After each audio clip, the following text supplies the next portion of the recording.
Hey, what's going on, everybody? Welcome to another Friday, another episode of Heavy Metallurgy. We're on number 206. I am Marty. Good to see you. Hope you had a great week. And of course, joined once again by my awesome co-host, Alan. How's it going? It's going. It's been a day, but another week down, another fun night of talking heavy metal ahead of us. So hello to everybody who's filling in the live chat. We'll put some comments up on screen as we go along. Hope everybody's doing all right. And yeah, it's just ready to relax. We've got a new guest, someone that we've wanted to have on for a while, and the stars have aligned so that, he's finally able to join us, and we're really excited to have him on board. But before we bring him out, Marty, do you have any quick announcements you want to make? Don't know what's coming up for a review this week. Haven't figured that out yet. Wednesday, I don't remember what the album was for the album club. Terrible. I was there and I don't remember. Something Logan picked. But yeah, we'll be here for you next week for sure. Other than that, nothing really new to report. How about you? Nothing much in the heavy metal universe. I know there's a lot of great releases coming out in April. So Crazy. If folks are looking for new music, a whole bunch coming down the pipeline. We'll be reviewing some of them on Heavy Metallurgy as we go along. But no, I got nothing else. I don't think anybody wants to hear about, grading papers, writing finals, or dealing with flat tires. So let's just blow right past the boring stuff and get to the good stuff. That's what it was, Tony. Wake. I can't remember which album it was, but not the new one. We'll be covering a Wake album for sure. Oh, okay. All right. Well, let's get this guy out here. Let's do it. Jason Walton, welcome to Heavy Metallurgy. Hey. Good to see you, Hey, man. guys. Yeah, good to see you guys. Yeah. I'm awesome. good. I'm good. How are you guys? We're good. It's good to see you. Thanks for joining us. Before we say anything else, I just want to call you out, Marty. Privilege of Evil t-shirt. That's amazing. Yeah. Thank you. Yeah. Cool. So what's been going on? Obviously a lot. A lot. Yeah.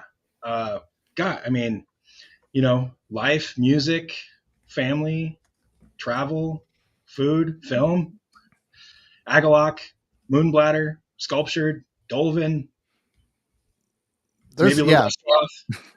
I mean, you and I met, God, it was at a metal fest, a Milwaukee Metal Fest 100 years ago. You were at the End Records table. Oh, that's right. Yeah, I forgot about that. I can't remember what year, but before that, I mean, you were sending in stuff for Worm Gear to get reviews of Cirrus Anonymous. Nothing. Yep. Extremely Likely Sloth. Especially Likely Sloth. I'm sorry. Especially Likely. It's been a while. There I just remember Don't Wake the Sleeping Bags. That always sticks out in my head. That's like the classic. That's what they're chanting for at the shows. Actually, they've done that at Agalloch shows before. Yes. Right. Yes. So it's really been interesting to follow your musical career, because obviously there's some very well-loved metal bands mixed in here. Of course, Agalloch, you've got Sculptured, and after Agalloch was on a break for a while, Karada, but Snares of Sixes, Moonbladder, all the other Circadian with Scott Candy doing some experimental noise stuff, and Self-Spiller. It seems like your musical appreciation is very eclectic, of course. I mean, you can listen to even stuff like Sculpture and Karada and get that. It's something you guys, I think all the members of Agalloch kind of cherish, is different musical pathways, but metal seems to be the glue that unites all of you. I'd say that's right. Yeah, for sure.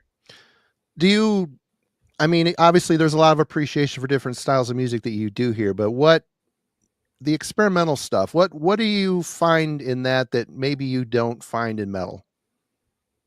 That's an awesome question. I think about that often. I'm a person that craves change, and I crave challenges. And I think it comes from growing up in Bozeman, Montana, where there wasn't a lot of outside influence. There wasn't a lot of things happening.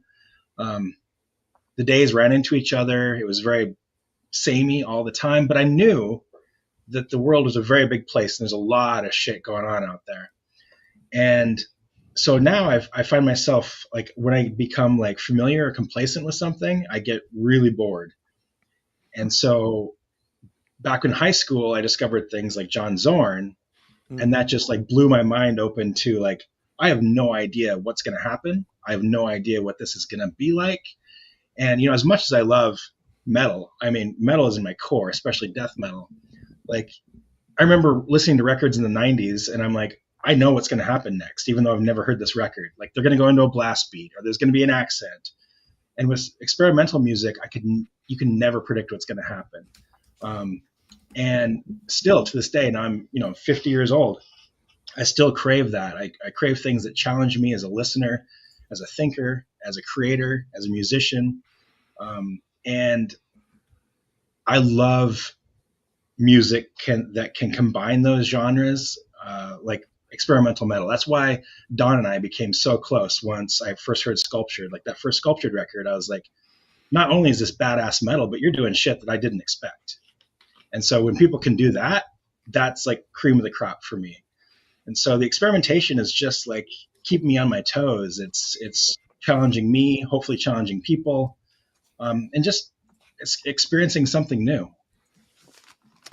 Right on. And another thing that comes, I think, with the and by the way, there was a super chat. Thank you so much for that. Yes, Mark, appreciate it. Mark, thank you so much for that. You're too kind. We appreciate you.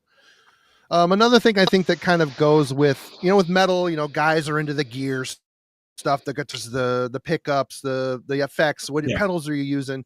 It seems like the whole experimental realm, that's a big part of it as well. I'm into industrial music, and I do watch some interviews with, you know, some of the old heads, and they're all, you know, all talking about what synths they use and this and that. And it just, it's like the non-metal people are just they're technically more into their shit. It's almost like a rocket engineer type of mentality making music. I mean, is that bug kind of bit you as well when you're looking at experimental music? Oh, what pedals or what synth, or are you just I'm going to make shit with what I got type of guy? I've gone down both roads. I feel like I did go down a path for a while when I was first getting into more like power electronics and noise. Yeah.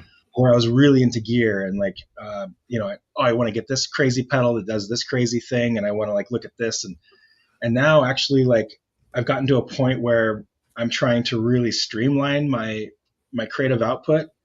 And I'm trying to focus on only a few projects instead of, 3 years ago I counted and I was in 16 active projects. That's too many. It's too much. That's too much.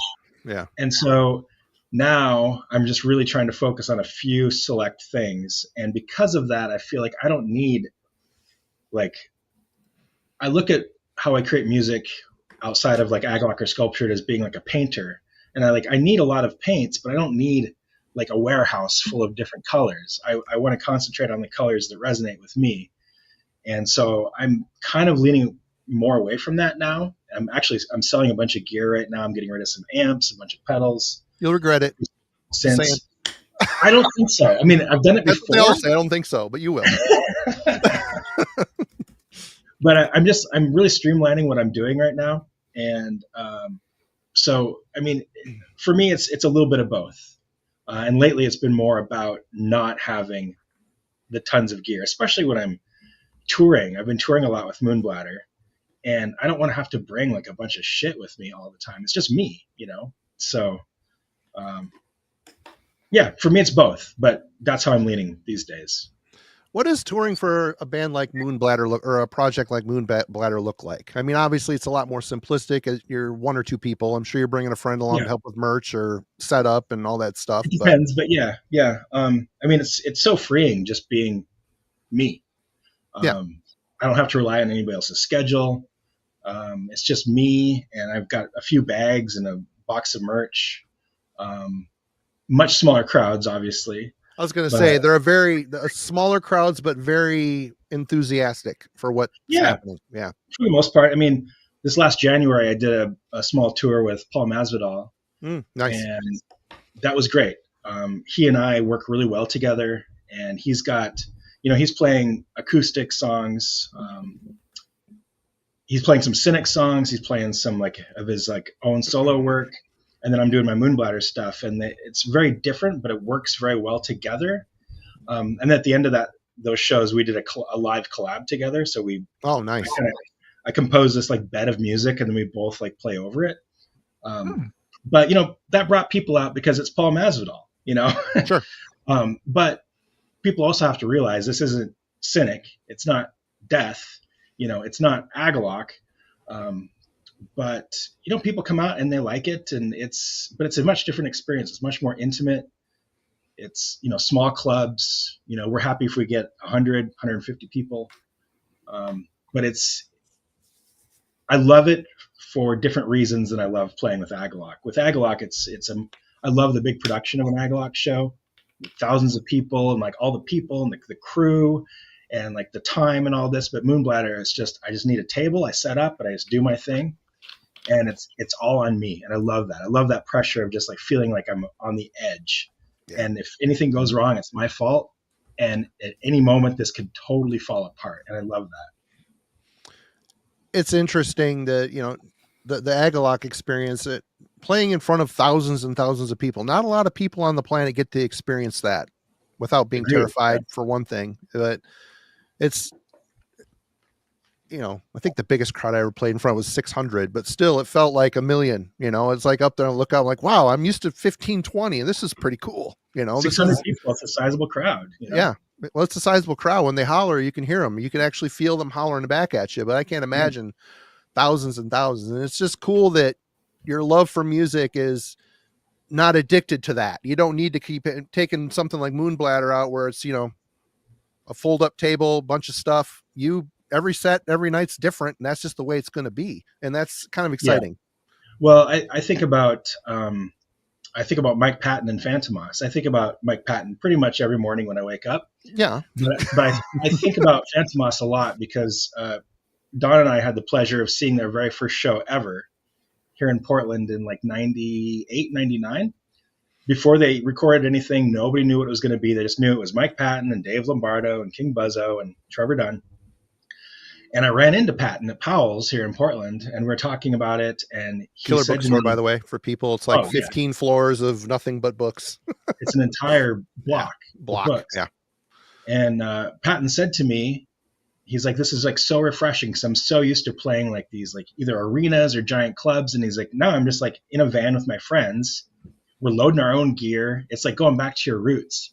And so whenever I play with Moonbladder, I think about that. And like, it's good to do that, to keep you humble and to just remember like where you came from, you know, like this is what it's about. It's not about like being pampered all the time, like this big rock star. It's about getting out there and doing the work. And like, you're at war, you know, you're on tour, you're at war with the audience, you're at war with the world, you're choosing to live life differently. And it's really important for me to keep that perspective. Interesting perspective too. So out of all this stuff that you've whittled it down, what have you got coming out in the electronic experimental realm? And is Sculptured working on new material? I think I heard that Don, you were working on stuff. Yeah. So there's a new Sculptured record that's been in the works for a long time. Life has gotten, it doesn't come easy or quickly. So that's just the way it's always been. it's a beast. Yeah. But I'd say at this point, it's probably about 90% done. But yeah, I think it's the strongest Sculptured record to date by far. I think no question.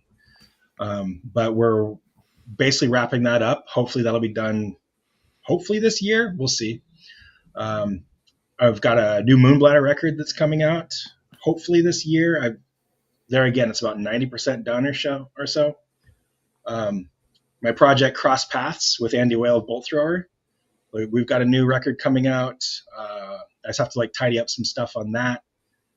That should be out sometime this year. My acoustic doom band, Dolvin. We have a new record being announced next week that'll be out in June. Awesome. Cool. It's hard for me to keep track of, but that's my streamlined version, right, of stuff. But I think that's it at this point. I might be forgetting something. Well, if you do, bring it up later for sure. Before we wrap everything, just throw it out there. But 2016, Agalloch broke up. Yep. And I think a lot of bands, like we'll use the Manila Road demographic. This is when Manila Road put out some of their best albums ever. When no one seemed to care, they broke up. They get back together many years later, and all of a sudden, there's a big fan base awaiting them. It's different for you guys because you were popular, but you broke up kind of at a peak. I was curious, when you get back together years later and start playing shows, is there a feeling that the interest has grown? Is there a feeling that the ball kept rolling? I mean, granted, I know all you guys were involved in business stuff. I mean, Agalloch was a machine that kept running even though you guys weren't doing stuff.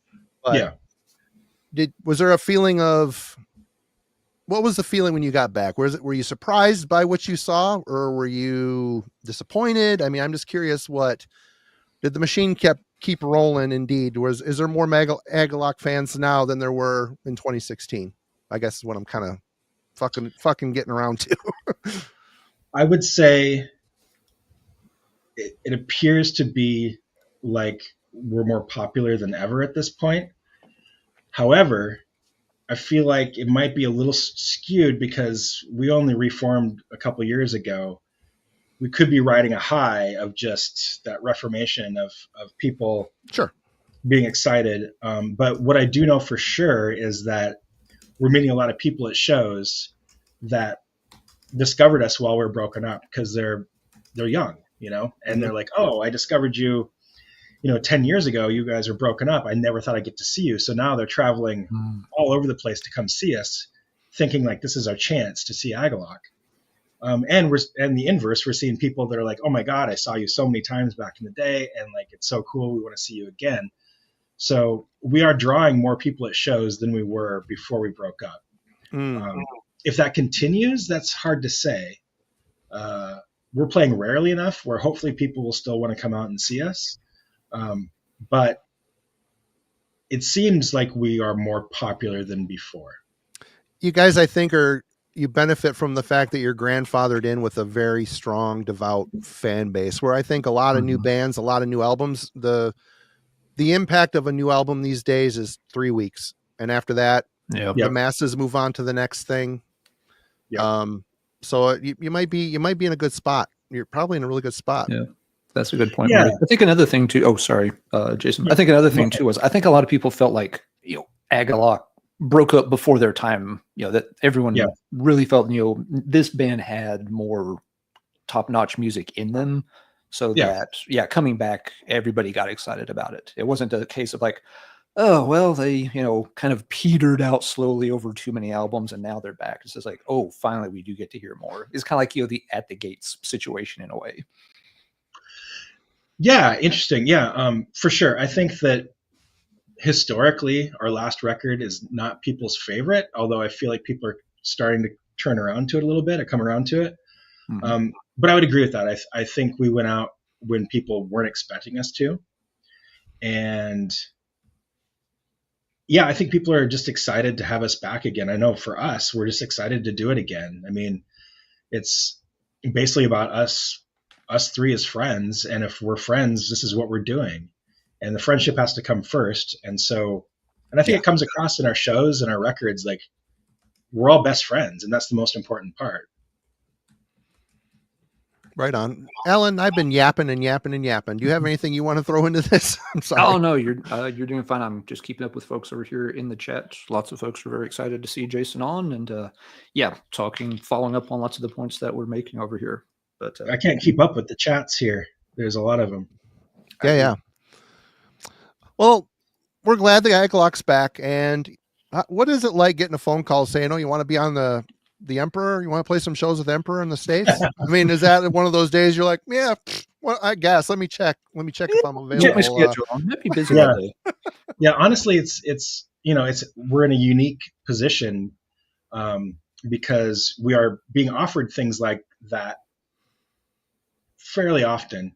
I mean, Emperor to me is a very unique, particular, undeniably amazing band. But we're getting a lot of really cool offers a lot. But we're in a position where we've drawn boundaries for ourselves where we're not going to do too much. We're not going to burn ourselves out. We're not going to burn the fans out. We all have other stuff going on. Don's got a young kid. Hunter's got a young kid.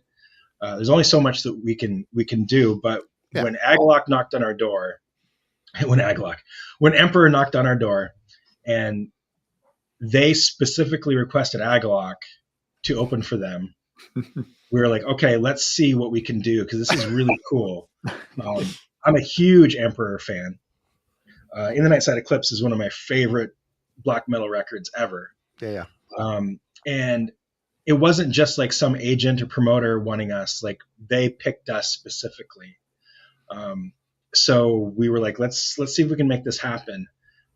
So yeah, I mean, there's a lot of back and forth. It was like there's a lot that goes into something like that. There were different places, different dates. They offered us way more dates than we could commit to. Especially since we already had things going on next month. We have Northwest Terror Fest. We're playing Fortress Fest in England. Yep. So we were able to commit to San Francisco and Los Angeles, but it was a little bit of work to get it figured out and committed. But I mean, I can't speak for John because I honestly don't really know how he feels about Emperor exactly. But Don and I, and Hunter too, massive Emperor fans. So it's going to be a special night for me for sure. And we're playing Ashes Against the Grain in full both nights for the first time ever. So they're doing Nightside, we're doing Ashes. Nice. It's going to be a hell of a ride. I'm really looking forward to it. That's incredible. And plus the whole fact that a band that you look up to so much from, when you're a younger man, has actually listened to your stuff and knows who you are. That's kind of like sweet. Man, it's so cool. I mean, we played MDF last year, and Arcturus ended up coming to our trailer, knocking on the door, and Seaman was like, "Oh my God, Agalloch! Like, I'm starstruck by you guys." And we're like, "Wait, no, we're starstruck by you." And he's like, "Agalloch is one of my favorite bands ever," and we're just like, "What is this life? This is so crazy." So, yeah, getting the Emperor shows was like that too. Just, if you would have told me as a teenager, or even like a 20-something-year-old, that Agalloch, or God damn it, keep doing it, that Emperor would request us, like I wouldn't have believed you. I mean, it's just insane. Yeah. Well, congratulations. That's great. It's going to be a great show. Wolves in the Throne Room's on that as well, I believe. Yep. Yeah, basically it's two bands each show. So like our shows will only be Agalloch and Emperor. The East Coast shows are just Wolves and Emperor. The flyer's a little bit misleading, but it's just the two bands each show. Okay, right on. Well, that's exciting. Exciting times for sure. It's good to have Agalloch back making a ruckus. Thank you. I'm sure the folks in the chat and other fans out there too are elated. Now they have a chance to see a band they thought was probably done. So very cool. I thought it was done too. Well, we were talking backstage, and really the most important thing here is that friendships are mended. I mean, especially as long as you guys have been buds. So it's, and it's one of those things, like it's almost like it didn't happen. We don't think about it. We don't worry about it. People don't even ask us about it really anymore. Yep. It's just, John sometimes jokes on stage like we're on vacation, and that's what it feels like. We just needed a break. So. Which in a lot of ways is probably true. I mean, like you were saying, you get tired of the same thing over and over and over again. Imagine if you kept slogging it out all these years, where would you be? I mean, you'd be exactly in the same position for different reasons, maybe, but same position, Yeah. No, I'm thankful for it now. Yeah. Well, before we move on, Alan, did you have anything you wanted to add? I've been, like I said, running over you here. I'm sorry. No, it's good. I mean, you kind of know Jason from before, and you've got great questions, and I'm over here just keeping the chat happy and busy and enjoying hearing what Jason's got to say. So, nope, sorry, I'm quiet right now, but you've got the questions covered. I've got the chat covered. I think we're in a good spot. Well, let's talk about 1994. All right. Jason picked this year. I was kind of surprised we haven't done it yet, especially looking at the list of bands. It's like, how did we not done 1994? What were you doing in 1994, Jason? We'll start with you. In 1994, I graduated high school in 93, moved from Bozeman, Montana to Minneapolis, Minnesota. So I was living in Minneapolis in 94. Actually, I was kind of bouncing back and forth a little bit between the two states, but I was like freshly out of high school. Completely entrenched in death metal. I think that if you were to ask me, like the high point for death metal, I would say is 93. But I think that 94 is right behind it. And I think that it's sometimes overlooked. I was kind of surprised when I was like thinking about this and looking at my collection and thinking about what I was doing at that point in time, a lot of really fantastic records came out that year. Yeah. Mm-hmm. And I was kind of in a period of being unemployed and unhappy and not sure what I wanted to do with myself, not sure where I wanted to live. And there are a few records from that year that really shaped who I was as a music listener and especially as a death metal listener. And I think really shaped the future of death metal in a lot of ways too. Mm. Right on. Same question for you, Alan. What were you doing in 1994? Were you done with college at this point? No, I was in the middle of college. So, yep, I was in the Midwest in college. Heavy metal wise, 94 was a slightly strange year for me. Yeah, I had gotten a bit burned out on death metal, and 94 was the year I started tracking down more like 80s vinyl stuff. I started doing like a lot of mail order with vendors trying to get old new wave of British heavy metal LPs and singles and stuff like that. I was still keeping up with what was coming out, but not as much as I had for the past few years before that. So, and some things that are kind of weird for this year too, as we're talking about, black metal, of course, had sort of a major breakout year in 94. Most of that completely passed my area by. Black metal was kind of late getting into my corner of the Midwest, so I didn't really hear very much of it in 94, even though obviously some absolutely monstrous releases came out. I didn't hear a lot of those until like 95. It just didn't trickle into that area. So yeah, for me, it was a year of really working backwards in time, getting more of the 80s stuff while, keeping an eye on what was coming out. But I just was getting a little tired of death metal by then. So I kind of turned my attention backwards because there wasn't a big scene where I was at to really keep abreast of every new cutting edge thing in the underground. So that's what I was up to. Marty, what about you? What were you doing in 94? Well, I was freshly married for the first time. I was realizing I was about a year away. We're starting to plan and scheme for the first issue of Worm Gear, which came out in 95. And a year or two prior to that, I kind of discovered the underground. I mean, I was always a metal kid, grew up on Kyuss, as everybody knows, and went from there to my metal education was through friends and whatever I could get from Camelot Music, which was actually a really great chain store. Right? They had everything. So exploration was a big thing and finding a lot of really killer metal bands. But I think in 93, I started to realize that there was a whole nother realm, lurking below the surface that isn't maybe in the racks at Camelot Music and harder to find and harder to get. And it was like, for being having the collector scum gene, it was, got to catch them all type of thing, the Pokemon thing, got to catch them all. I got to find out about this. Oh my God, this sounds so great. This band from Australia is super sick. What's up with Australia? And we're just year or two away from internet starting to proliferate. So it was a fun, exciting time. And I got to say, I hear so many people, we've talked about on this channel before, the 90s. Oh, metal was dead in the 90s. Grunge killed metal. And grabbing stuff for tonight's thing, that is so stupid. Yeah, grunge killed hair metal, which to some chagrin, other folks needed to go. So it's, but metal was alive and well, and the underground was thriving, and the bands were heavy as hell, and producers were starting to figure out what to do with these heavy bands. So the shit that was coming out sounded exceptional. So it's like, there's a whole nother realm out there, and it was fun to be there. You bitch about getting old, it sucks, but I'm glad I was where I was when I was, and it just helped me, be a well-rounded music fan and, really dive into the metal stuff. But I think we've all been there, and we can all agree that metal wasn't dead in the 90s, even though the media seems to think it was. If it wasn't for bands like Pantera, Pantera, they did bring metal to the forefront. It was, some of their shit would hit the debut at #1 when it came out. So, I mean, there was a thirst for it, but it was something more out there than what was just on Headbangers Ball, which we're going to get into tonight. And Jason, Yes. you got nothing more to add on the subject. Why don't you start us off with your first pick for the night? Okay.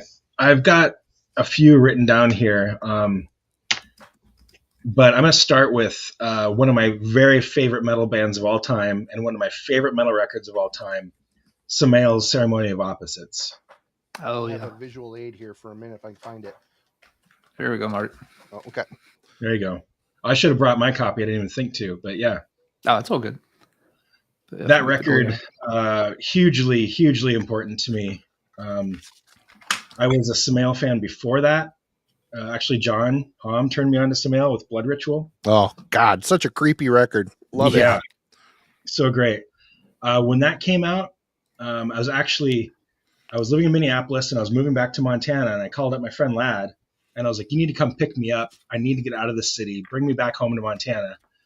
And he's like, have you heard the new Samael? And I said, no. And he's like, I got the CD. We're going to listen to it nonstop. So we listened to Ceremony of Opposites on repeat for 14 hours, driving from Minneapolis, Minnesota to Missoula, Montana. And every time I hear that record, I still think of that trip and that drive. And that took, for me, it took Samael from a band that I liked a lot to a band I couldn't get enough of. The production on that is so amazing. The electronics, Zytrus's work with the percussion. It's got such a cold, just sterile feel to it, but the riffs are so great. The bass is so prominent. I mean, Baphomet's Throne is like, it's a fucking black metal anthem, you know, in the best way possible. I just can't say enough good things about that band and that record. The synth stuff on here, they got that guy on there with the mohawk and the glasses. What was his name? Rudolph. Rudolphe. Yeah. He just had the layers he would put down with those keyboards were just great. You could tell he was not just a guy, you know, root notes. He was actually a trained pianist or whatever, because he really brought a lot to this record. The riffs themselves are pretty simplistic, but so hooky. Then you add the synth layers on top. It's just a creepy. It's just like Blood Ritual. That album is evil. That's an evil sounding record. That is like the modern day Don't Break the Oath to me. That thing is just creepy. And they're creepy on this one too. There was just more maturity and more evolution in their sound. But it's so vicious. Vorflak's vocals are so just precise and vicious, and the percussion is so punchy. It's so well produced, but it doesn't lack any it doesn't lack an organic feel. It doesn't lack any heart. It's just, I could just go on. I mean, I just love that record so much.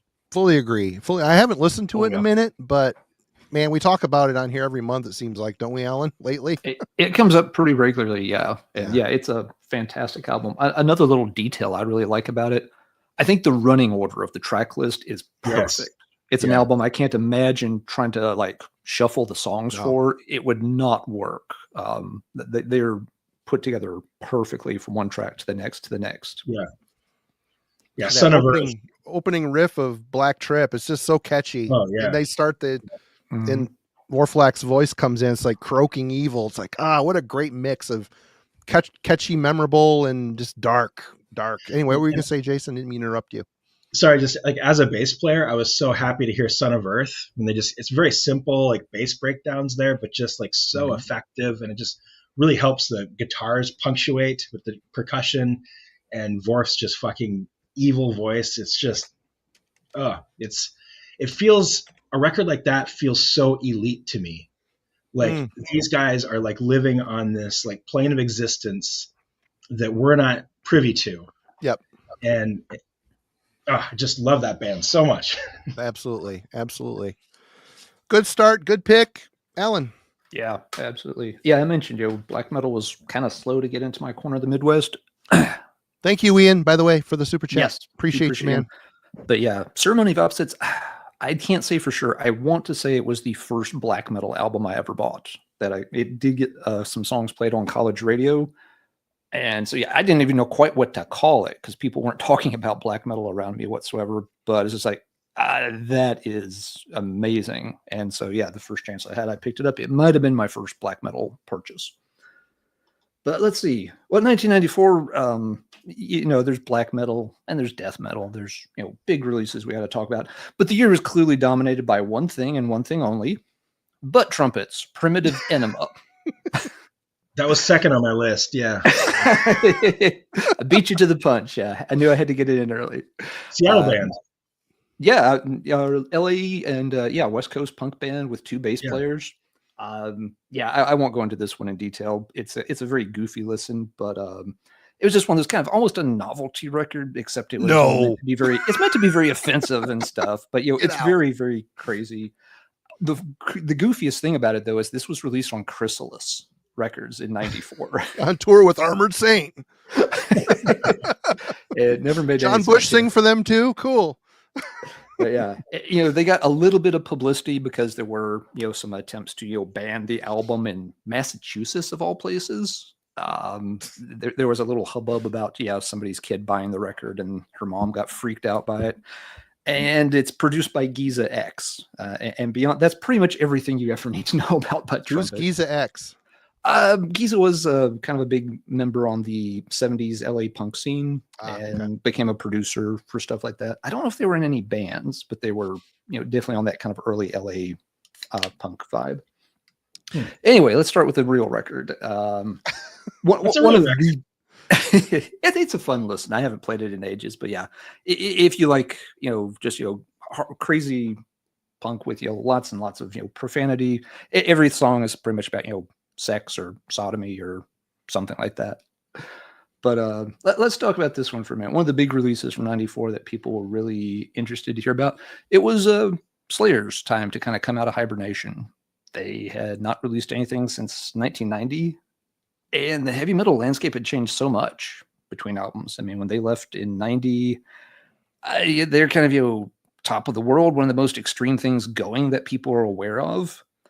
And, in those next 4 years, death metal completely replaces thrash at the top of the extreme food chain. And as we're getting into '94, black metal is starting to overtake death at the top of the extreme food chain. So, most of the thrash bands by this point were changing direction, floundering, breaking up, kind of directionless. And so, everybody was very interested to see what Slayer was going to do when they came back with Divine Intervention. And overall, it's a really good album. And I think most people would agree it doesn't necessarily measure up to the classics they had done in the 80s. But there's nothing wrong with it either. Slayer didn't try to go grunge on the album. They didn't try to become industrial music. They didn't try to become a death metal band or anything like that. They just made a very solid Slayer album. It came out really late in the year. People were very hyped about it. I remember them having tons of copies of this thing at Finders Records in Ohio. And people gobbled it up and, it went over fine. Obviously after this, Slayer would start to change direction by the time the next album came out. But we got, if nothing else, there was kind of like one last hurrah for just, good old fashioned, really solid extreme thrash metal here, when you were not getting that vibe by 93, 94 from a lot of those bands. So if for no other reason, then it's kind of a late entry into solid thrash. It still is worth a spin from time to time. But yeah, it was definitely one of the big releases on people's radar for '94. Any thoughts on Slayer's comeback? I'll go. Go ahead. Mm-hmm. I don't believe I've ever heard that record. Okay. Punkier Slayer, but it's good. I mean, it's Slayer. It's good though. It's one of those records that I've always heard it's good. And so that doesn't necessarily make me want to run out and listen to it. But I've never checked it out. I mean, maybe I will now. I've heard either it's good or it's bad. I've never heard like, hey, this is a great record. So. Mm-hmm. And that's fair. Yeah. It's not going to make anybody's, top 2 Slayer albums of all time, nor should it really. But I think, for one thing, at least for me, because some thrash bands by that point were very it was kind of head scratching trying to figure out what they were doing. It was just, kind of nice to see one thrash band that still kind of knew who they were, was comfortable staying in that lane, and just doing what they did really well. Yeah. But yes, no, if you haven't heard it, it's not one that you must run out and buy. Not. I got it on tape when it came out, and I liked it. I listened to it quite a bit, but I haven't spun it. It's been, since we did that Slayer dive, but yeah, I mean, it's good. It just isn't essential Slayer, which, I don't know. That's maybe even worse than saying it sucks. Say it's the same effect. All right. Good one. Well, Jason brought up Ceremony of Opposites, and if I remember right, the tour package that came through America, at least, was label mates with Samael, Grave, Soulless. This album is Grave doing what a lot of Swedish death metal bands did in the time of Entombed, going more groovy. They went a little groovier, and Soulless is that, but they never lost their deep death metal chug or feel. And it seems like whenever I listen to Grave, I pull this album out. It's so catchy. It's production's a little wonky, a little thin maybe, but I've always loved this song. Super simplistic. There are riffs you can sit down on the guitar and figure out this whole album as it's playing, just playing along with it. It's really easy, but I love the vocals. I love how the lyrics interacted with the music. The songs have good flow and motion. It's a heavy headbanger with a lot of hooks. So this is for me, the last Grave. The stuff that came out after it, Hating Life, was not good. They went too far. They went too far into the groove element, but of course they got back together. They were good, but they weren't great. But Soulless to me is the last truly awesome of the classic era of the band. This is a great record. And Grave and Samael toured together during that year when those albums came out. So 94. All right, Jason, you are back. Round 2. Can I say something about Grave? Of course you can. I love Grave. I love that record. I was a little bit nervous about it at first because it was like more into the groove territory. But I recently listened to You'll Never See, and what a fucking amazing statement that is. That's every now and then I forget about that because I'm kind of a Into the Grave guy. That's the one that really hits me. It's crushing. Awesome. Oh man, it's so great. And I just kind of focus on that one. And then the other day I found a copy of You'll Never See. And so I picked it up, and I hadn't listened to it probably since the 90s. And it just blew me away. Like, what a fantastic band. Now I want to listen to Soulless again because it's been a bit. Yeah, it's just catchy. It's not as... It's funny because they put out that EP before and Here I Die Satisfied EP where they were trying out a studio, and it's a really weird sound, but it's still cool. The songs are good. And I don't know if they must have went back to the same studio because this does have a weird guitar sound on it, but I don't know. I like the album. I think the songs are well written. They were on top of their game still. Yeah. That dense, full, nasty, You'll Never See and Into the Grave. That's, they streamlined it. They cleaned it up a bit. Maybe too much, some would say, but I always dug it. Yeah. All right. I do have another one. Gosh, so many great things. I'm just going to go with another record that absolutely changed my world. Amorphis' Tales from a Thousand Lakes. Awesome. Yep. I have it in here somewhere. I'm picking the obvious ones first, but these are the ones that just really... They're obvious for a reason. Yeah. What the hell did I do with it? I got it, Marty. Oh, okay. I must not have pulled it. All right. Good. Yeah.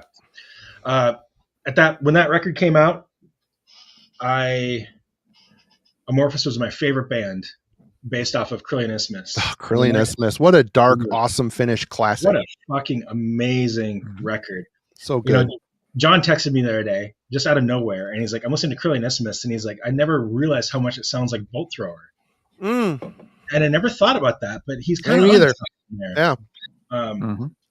But man, that Tales from a Thousand Lakes, what a brave record. And it's so damn good. Like, it still stands the test of time. I I can't remember the guy's name, like Billy Toomey or whatever, the clean vocalist. Yeah. Something that you would never hear back then. Mm. Such an interesting, unique perspective and voice. And the riffs on that are so different than what they were doing on Curling Isthmus. The keyboard work, I mean, talk about like metal anthems, like Black Winter Day is like top 5 metal anthem. I mean, and the keyboard line on that and the sounds, the tones, the melodies, like it is just an unstoppable metal record. I remember when I got that, I was so excited, and first couple listens, I was a little freaked out. I'm like, what's happened? What happened? But man, it isn't long. They're so catchy. Those songs, the keyboard lines, it's just an earworm. And Tommy still had his death vocals on there. They didn't completely abandon that yet. And it was like, all right, I get it. I like it. And it wasn't long. I couldn't stop listening to it. What about you, Alan? Yeah, now this was a death metal release from '94 that really hooked me very fast. They played some of it again, college radio, and the only thing I could find locally was the Black Winter Day EP. Yeah. Which I think I got at like a Best Buy. It's a fucking great EP. That just left me wanting, fantastic EP, left me wanting more, but nobody was stocking the album. So yeah, I had to get the local indie store to special order this from Relapse for me, which was no problem. They got it really fast. Was no big deal. But yeah, this was really, really cool. And that was kind of the trend for me with some of the stuff I picked tonight. The death metal albums that came out in '94 that did get my attention were the bands that were taking some more chances, kind of stepping outside the death metal template more and incorporating some different stuff into the sound, which I found really interesting. I had just heard too much Cannibal Corpse style material by that point that it was really popular in the area I was at. And then over the past couple of years, I had just had my fill of it. But something like this, that had a really unique sound, it was drawing on different source material. It wasn't just more gore, slasher, horror kind of stuff. That stuff's fun, but you can get enough of it sometimes. To have a band like this pulling from a very different direction for inspiration is just like, oh yeah, this is really awesome. So yeah, fantastic album. That's exactly how I felt too. I was ready for some new influences in my death metal. Mm-hmm. They were bold. It was a bold choice for '94. What they, those Doors sound, they had to try to mimic that Doors sound. Yeah. Well, the very first track is that piano piece, that keyboard piece, like right out of the gate. That's the first thing you hear. I remember thinking like, what's happening? Like, what is going on? This is unbelievable. Really cool. Stands the test of time. It holds up now. You put it on and it's still just as good as the day it came out, for sure. All right, Alan, your next pick. All right. Well, another death metal band that was going in a really different direction and taking a huge chance in '94, and it paid off really well, was Tiamat. Yes. That was my next pick. Okay, Amorphis was my next pick, so yeah, we just kind of flip-flopped there. We're all I'll talk about it. It's all good. We're all good. Exactly. Yep. I'll be right back. Yeah, no problem. But yeah, Tiamat, they're on their third album.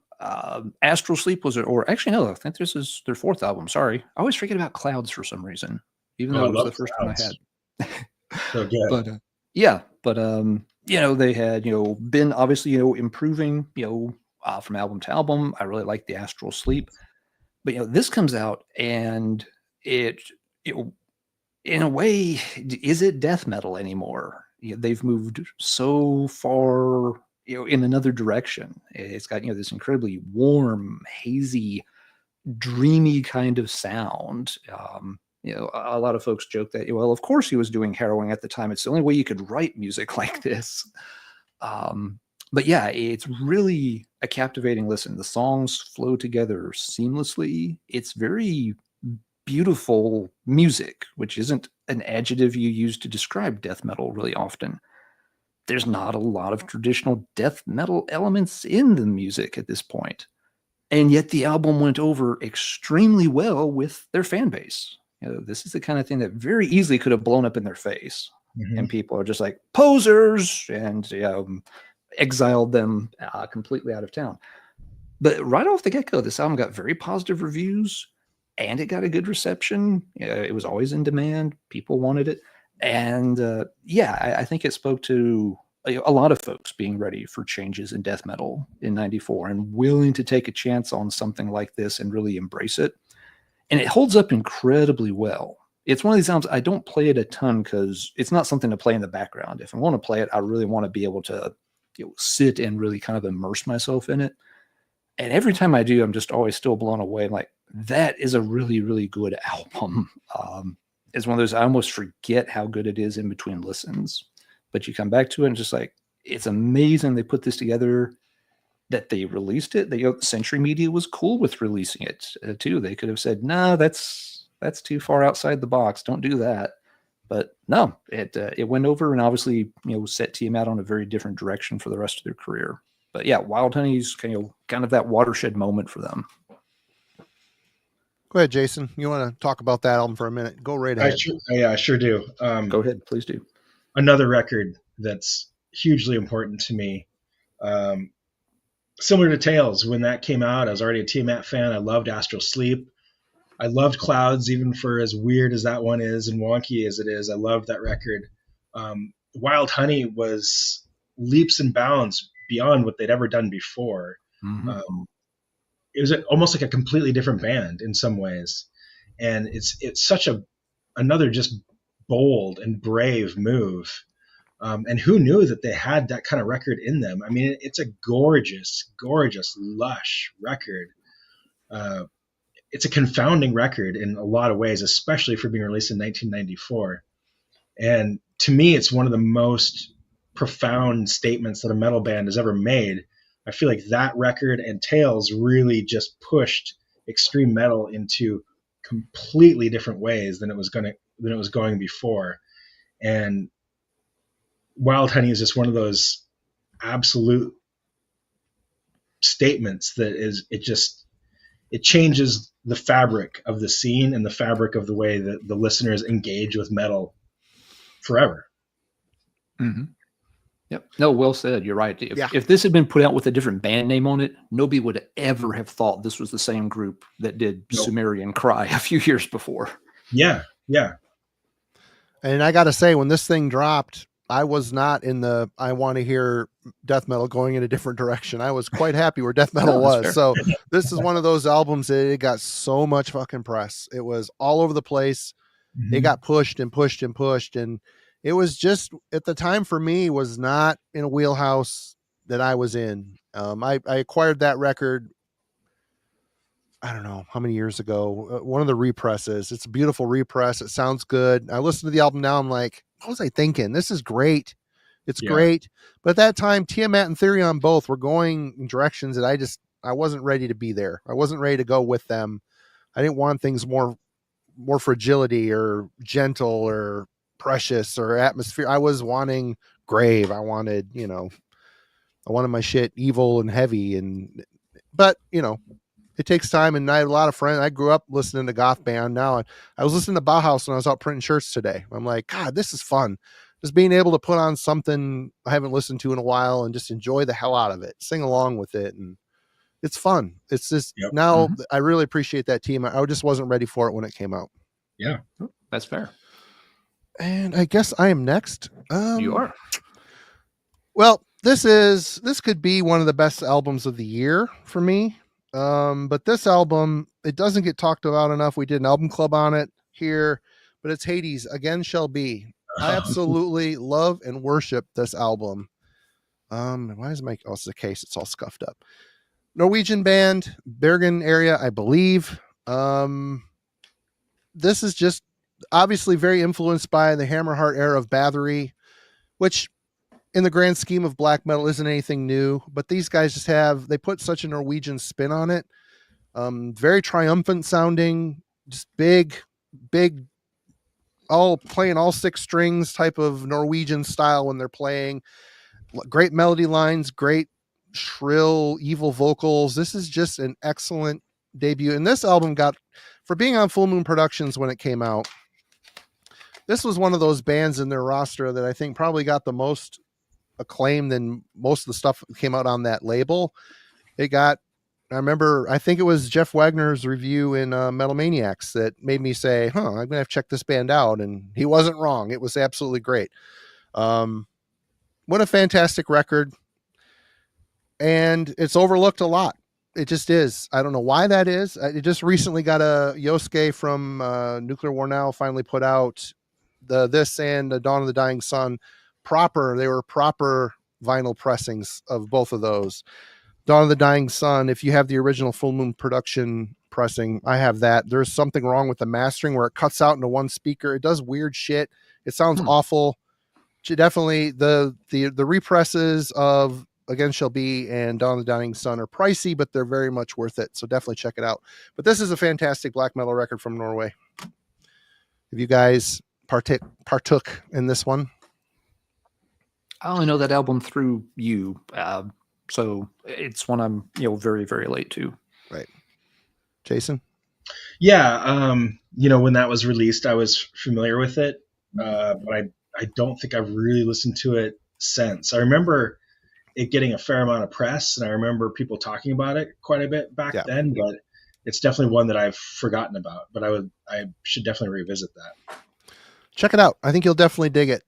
If I was sitting over there right now and we'd get done, we'd crack open some more of that whiskey you're drinking and put that on. Awesome. I would love that. All right, Jason, you're back. Okay. I'm going to go for like a deeper cut now. Here's one. Decoria's Wisdom Floats. Oh, shit. I haven't thought about that one in a minute. Right. Yeah, Finnish band. I guess you could say doom, sort of, kind of.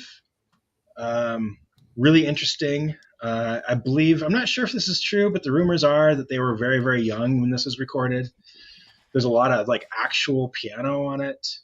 I have to admit it's been a little bit since I've listened to it, but that was one of those records, kind of like what we're talking about, is like just injecting completely new atmospheres and genres and dynamics into a metal formula.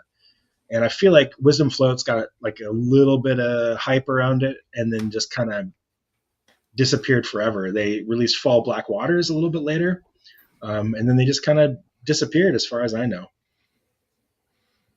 It seemed like they put out 2 albums, didn't they? Yeah. The next one was Fall Black Waters or Dark Black Waters or I got the Korea. Probably spelt it wrong. I did. AH. I think it's Fall Black Waters. Yep, Fall Dark Waters. Fall Dark Waters. That came out in 96, and then they put out Breathing the Blue EP in 97. Oh, that's right. I forgot about that. And there was a box set that came out in 2024. Oh, really? Let me click on that. Wow. The Korea box set. Oh, man. It's got Wisdom Floats, Fall Dark Waters, Breathing the Blue. Damn. Vinyl? Yep. Vinyl box set. 1, 2, 3, 4 albums. Who put it out? It came out on Temple of Darkness Records. Huh. Interesting. Here, I can share it here so people can see what that looks like if I can click on the right buttons. Share screen. 1 second. Elderly and technology are that show up.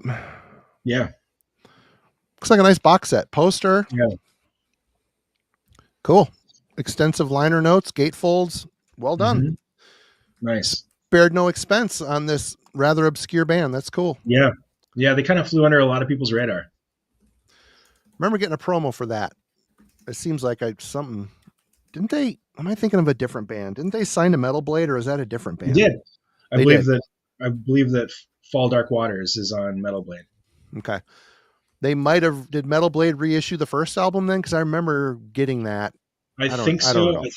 I think there were, because that cover that showed up in the photo you just showed is the original cover, I believe, and I think Metal Blade re-released it with a different cover, if I remember.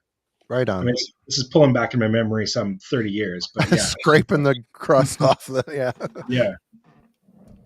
Right on. I haven't heard that since it came out, and I couldn't tell you. I remember it being a little bit more advanced, a little bit. It's a bit weird. Yeah. It's a bit, yeah. All right, Alan. All right. I'll also go with kind of a weird one, but in more of a prog metal direction. Australian band, Vaudeville with two-dimension logic. Vaudeville. Yeah. Yeah, very cool album. The band never really released a proper follow-up. There were a couple of EPs and stuff, but almost a one-and-done band. Small label, so didn't get a lot of distribution or attention. Should have. For folks that were like, Dream Theater was obviously well established by this point, and this would have appealed to the Dream Theater crowd, if they ever had a chance to hear it, but most folks sadly just didn't.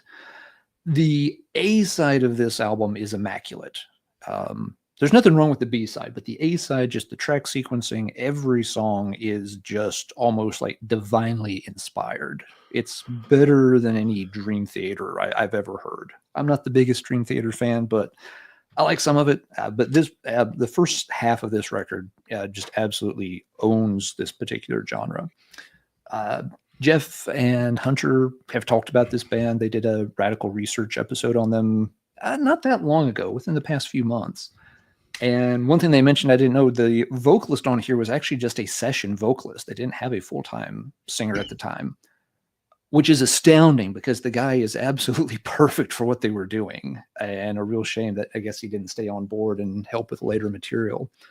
But yeah, for anybody who likes that, kind of, Dream Theater style, Jeff and Hunter also kind of drew a comparison between Vaudeville and the Arch era Fates Warning. I can see where they're going with that. I think you have to qualify that just a little bit and make it clear that, okay, this doesn't have like the same necessarily like pure traditional heavy metal chops that Fates Warning had in the 1980s. But nevertheless, in terms of the atmospheres that they're able to build, the emotion they're able to convey, it really does, kind of fall into that same zip code as what, Arch and, and Matthias could do together. So yeah, a fantastic album. Just it never got the exposure they needed. So it's always been, it was sort of a cult classic for fans of that more, progressive style of heavy metal.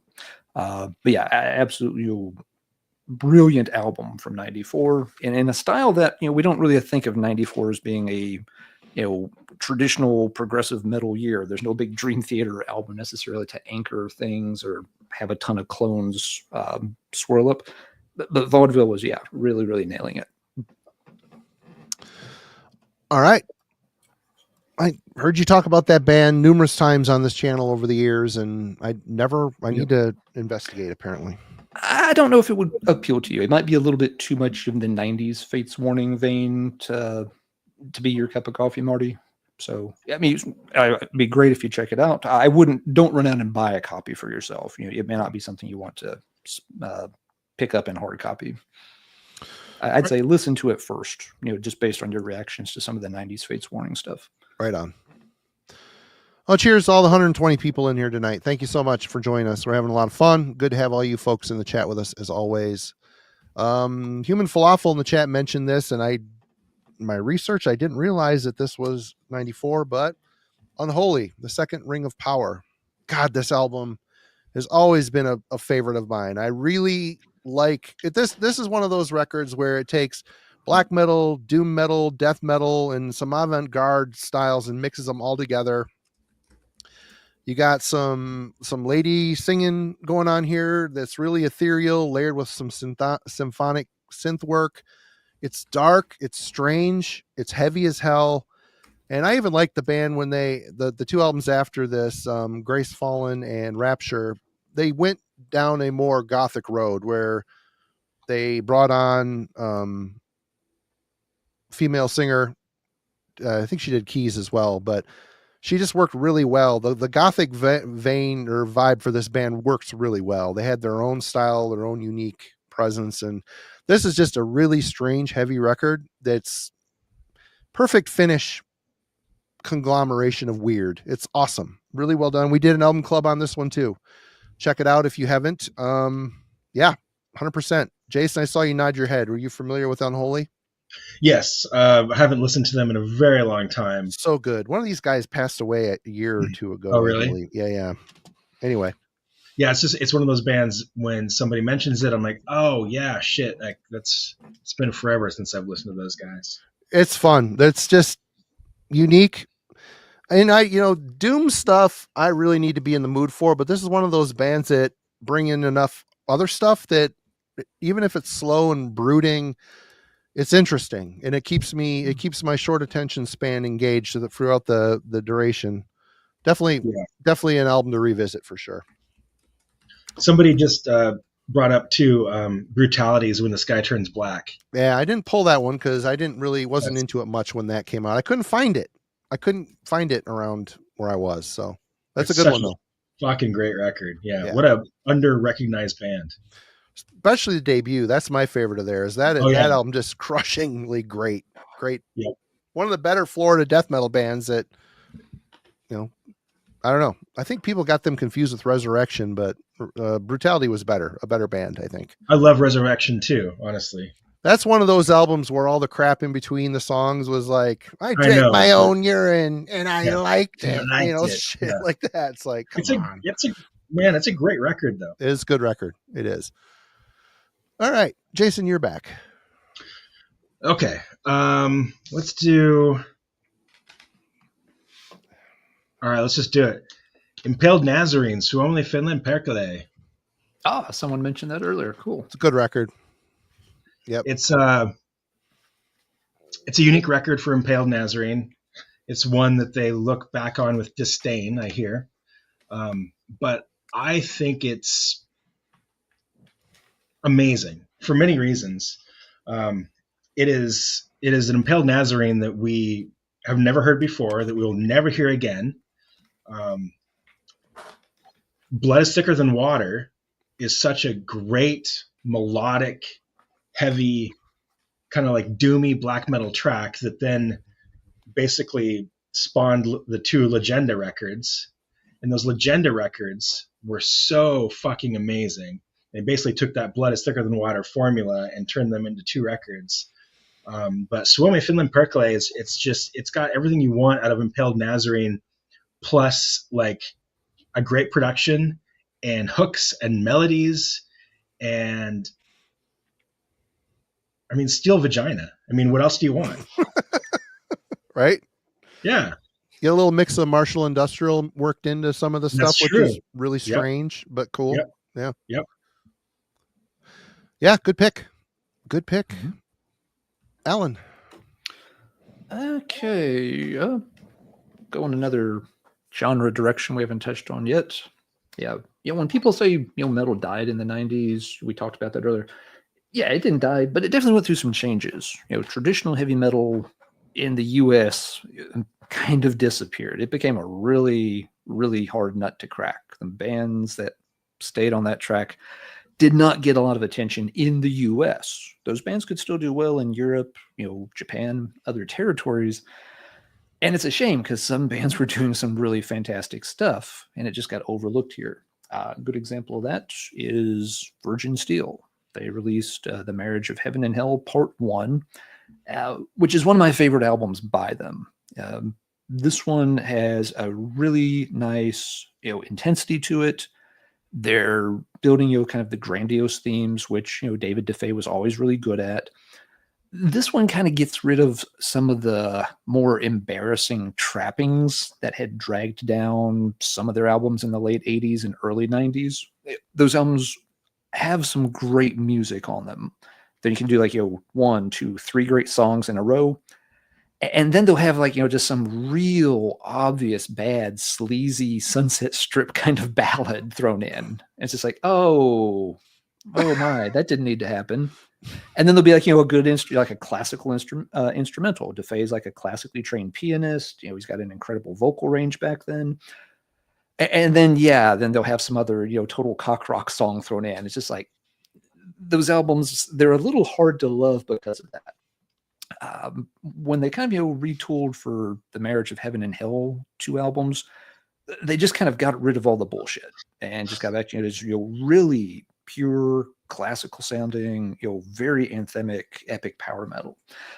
It just fits perfectly. DeFay is developing a little bit of almost like a defiant stance with some of his lyrics and stuff. You know, he's really going for more of that bombast, and it suits his vocal delivery perfectly, suits the music perfectly.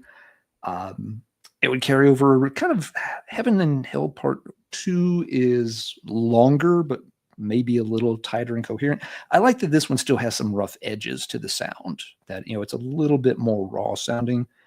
And they would kind of top the 3-album run off with Invictus a few years later. Really great stretch for Virgin Steel starting here in 94. And very few people in the United States paid any attention whatsoever. Real shame that this era got overlooked in their homeland.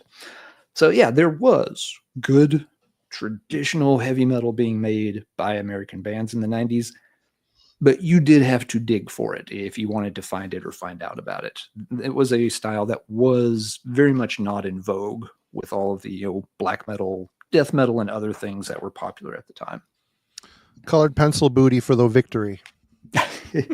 Cover art, yeah, it could be maybe a little better there. But yeah, the music's fantastic on that. All right. I am up next. What am I doing here? Well, we're going to go with probably the best album of the year. So everybody get ready to drink. Master of the Rings by Halloween. Here you go. There you are. Folks were asking early, is there an album this year? I'm like, yes. Yes, there was, of course. And, you know, when 94 hit, Halloween was a corpse to me at that point. Keeper 1 and 2 guy, never heard Pink Bubbles because it was just not distributed in the US and I wasn't about to pay $25 for it. Chameleon, yeah, I didn't heard that either. So I thought, and I did hear some stuff off this back then. I didn't like Andy's voice. Well, that ship sailed. I love Andy's voice now. And I think this is Halloween riding the ship. They had a rough patch with Kiska, the last 2 albums leading up to this. And this is Halloween getting back to what Halloween does. Just really good German heavy metal. And they got a singer that could do it. He is a good songwriter as well. There's a lot of weapons in this band's songwriting arsenal. Halloween is done being strange. They're just writing good heavy metal here. And this album, it just sounds like the mid-90s, man. There's just the right amount of atmosphere in the recording. The songs are well written. I know Alan is not too keen on some of the songs on here, which I get. I get. There are some fun ones, but again, it's one that they'll do 2 or 3 good songs and then they'll just lay a turd right after it that kind of brings you back down. Right. But I love this record. It's I'm glad I came back around to the Darius era because the Darius era is fantastic. It just is. I'm a Halloween fan. One of my favorite bands. And this is them getting reclaiming their rightful place at the throne for sure. I don't know if they're getting the throne. It does put them back on the right track. It gets them out. It gets them out of La La Land and kind of gets them to refocus. So mission accomplished there. Right. Chameleon was a tough pill for many to still swallow, but they had to do something. And I think they are on the right track. I'm getting from the blank stare that Halloween wasn't in your parameters back then or now. Jason.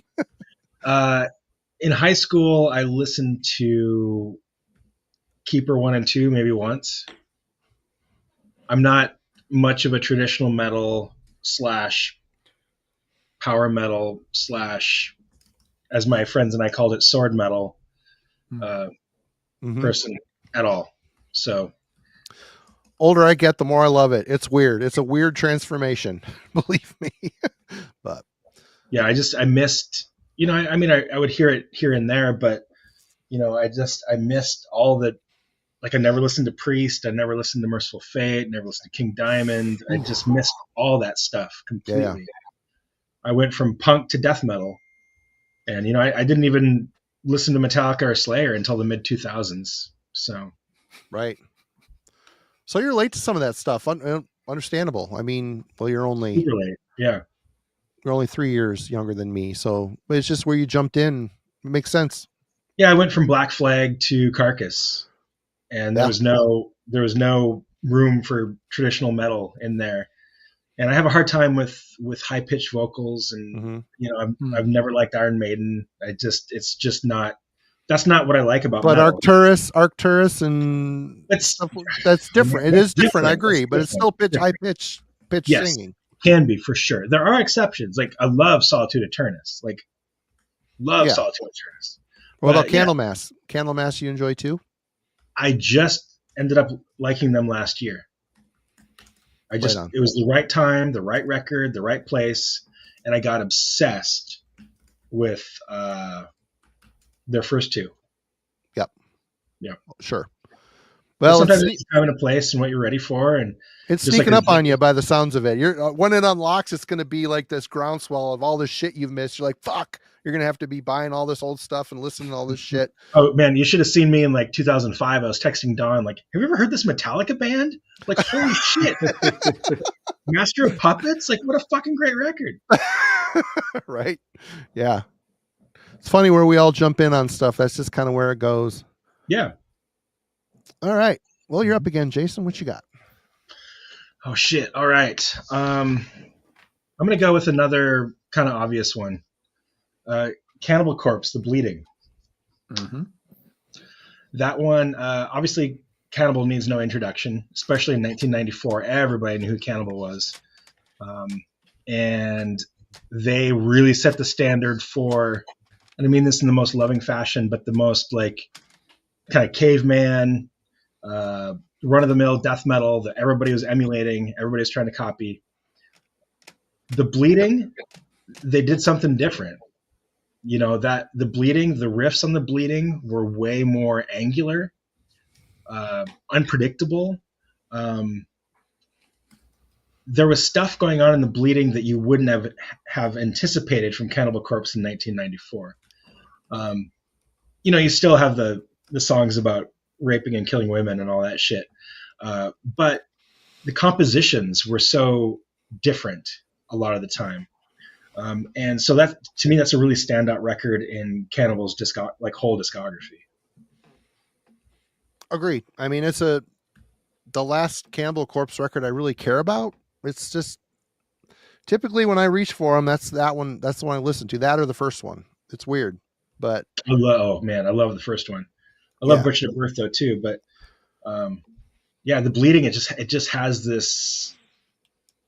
It's almost like it's got almost like a Trey Azagthoth feel to me in some of the guitar riffs. Huh? Okay. Like it's just got that weird kind of like angular, kind of almost like spacey vibe to it sometimes.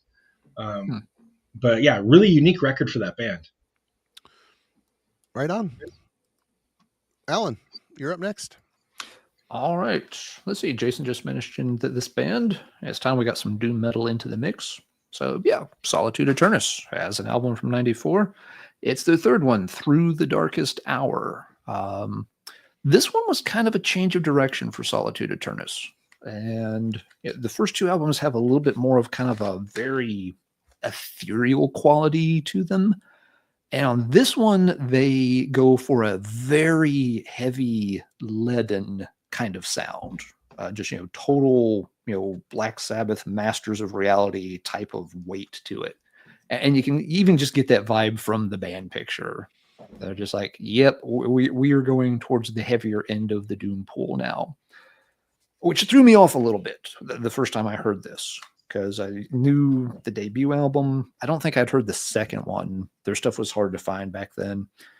But yeah, I knew the first one, liked it a lot. And, picking this up is just like, okay, they definitely have, stripped away some of, the elements, but it still works really, really well. It just took me a little while to adjust to, their particular change in sound. And this album still holds up really well because it's really the only album they did where they went into this sort of, ultra heavy doom direction. The one after this is a much more varied album. And the ones after that, the last two, Adagio and Alone, kind of have their own different style as well. So this was the one time you got to hear them just really kind of revel in their, Black Sabbath worship. and it works itself out really fine. There are still, some good moments to hear when you kind of peel away just, all the weight of the riffs. They still have some very cool, interesting moments spliced throughout these songs. You just are getting pummeled with such, heavy riffs that you don't notice them the first time or two that you hear the album. But yeah, absolute great American doom metal band. Doom metal had its ups and downs in the 90s. It always felt like Solitude Aeturnus should have gotten more attention than they did. But they put together, a great legacy of albums, even though they were never really, widely recognized for it at the time. But yeah, I like Through the Darkest Hour, a unique one out of their catalog. It's a good album. I don't have many Solitude albums, but I do own that. It's a good record. Oh, okay. I don't know that one at all, actually. Oh, okay. I should check that out. I'm all about the first two. And I saw them last year at Hell's Heroes. Nice. And man, Solitude Aeturnus in 2024 were fucking spot on. It was perfect. Absolutely unbelievable. That's right. They were there. Okay. That's awesome to hear. Yeah, I forgot they were at that show. God, that fest is really shaping up to be something cool. That good mix of bands. It really is. Yeah. Yeah. It's, I was sad to miss it this year because Samael was doing ceremony in full. Oh, really? Yeah. Wow. Yeah. Yep. But, all right. Yeah, this one is a good one. Like I said, it doesn't have, those really transcendental moments of the first two albums. That's not the emphasis on this one. This one, you just go in thinking like, okay, yeah, it's more of a Masters of Reality than a, Sabbath, Bloody Sabbath kind of album. I'll check it. All right. Well, yeah, the Big Four of Norway, they each released very pivotal, influential albums in 1994. So we're going to go to Australia instead with something a little bit different. Hordes, Helig Usvart. Okay, then. This album is Jason Sherlock. At the time, he was going as Anonymous, Anonymous, Anonymous. He was from the Christian death metal band Mortification. And you know what? This is one of those things where the Christian scene, you go into a Christian bookstore and look at their tapes. Like, if you like Metallica, you might like Vengeance Rising or whatever.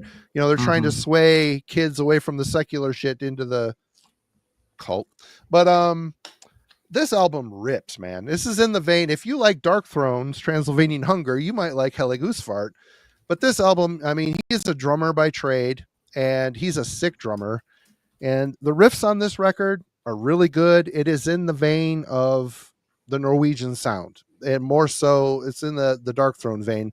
A good production, just a chainsaw guitar tone. Yeah. Sorry, Simon. Strayin, that's right. This album rules. You've got Blasphemous Abomination of the Satanic Pentagram, Behold the Rising of the Scarlet Moon, Invert the Inverted Cross. You've got this pissed off a ton of people in the true black metal scene back in the day. Apparently he was getting death threats, all sorts of stuff. And to combat that, he actually went to Norway and performed a concert. So he obviously wasn't very scared of the black metal mafia at that point. But if you have never heard this record, listen to it. It is a really sick, good black metal album. The guitar tone, like I said, it sounds like a damn chainsaw. But the songs are catchy. There's some songs that aren't maybe the best, but it seems like a lot of the Christian bands that were always playing catch up. They're always playing catch up. And the bands that they were trying to emulate, they did a decent enough job, but they were never as good as the originals. You know what I mean? This here, you can maybe lump into that as well, but there was something about it that really clicked with me. And it's just a solid, sick black metal record.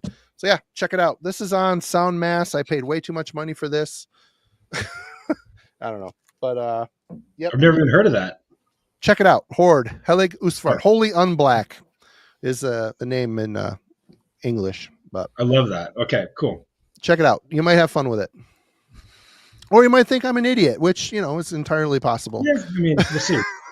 All right, Jason. I'll let you know. All right.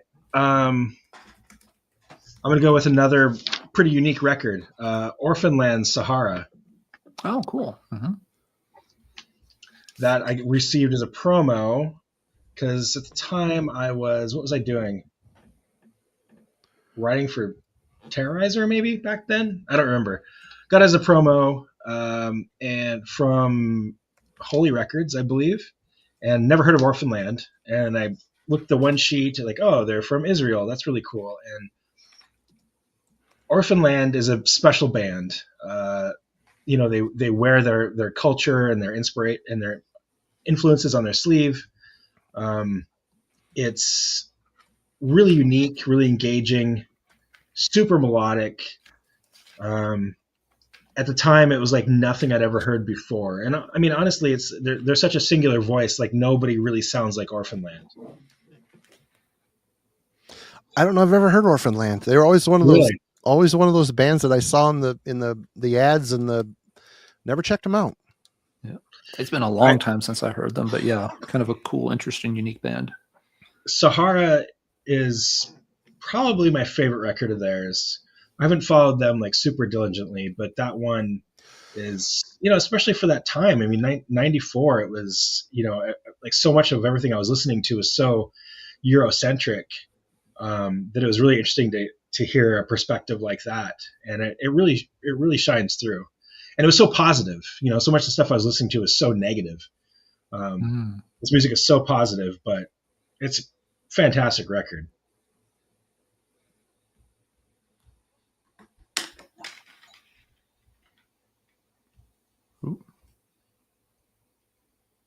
Hey, Marty, we still on? You are silent, Marty. Yeah, something just happened to... I hit mute. Okay, Yeah. I was going to say. I coughed and I muted it so I wouldn't cough in the mic, and then I forgot to unmute it. And it's all good. Yeah. No, it just everything got eerily quiet for a minute. I'm just like, I don't know if maybe my connection dropped. Nope, it's me. But anyway, yeah, I haven't heard Orphan Land forever. That's a good pick, Jason. It's worth a revisit. I see Jeff in the chat mentioning Mabul, and that's a fantastic record too. All right. Well, let's see. A lot of folks have talked about this one in the chat, so dug it from deeper in the stack. You have Danzig 4. Oh, 94. And I think for a lot of folks, this is kind of, the last essential Danzig album, maybe, because it's, the classic lineup. After this, of course, the lineup would fall apart and Danzig would go in, very different, strange directions, some of which worked, some of which didn't. Your mileage will vary from listener to listener. But on this one, they still have their core sound, that people had really gravitated towards over the first 3 Danzig records. There are signs on this album that Glenn is getting restless, though. There are more, electronic parts creeping into a few songs, getting a little more, trancy on some things. It still works pretty well. I remember when it came out, I was not immediately into it, though. It felt like for the first time, I had followed the Danzig records from the first to the second, which I liked more, and then to How the Gods Kill, which I liked even more. This was the first time that, my initial reaction was that, that's maybe a step down. And I might still consider it, a slight step down from those, but I do like this album. I think it holds up, better than I gave it credit for upon first release. It took me maybe a little while to warm up to. But yeah, if nothing else, just, having one last record, from that classic lineup, still doing, the classic Danzig sound, it's kind of nice to, round that out and have that 4 album set.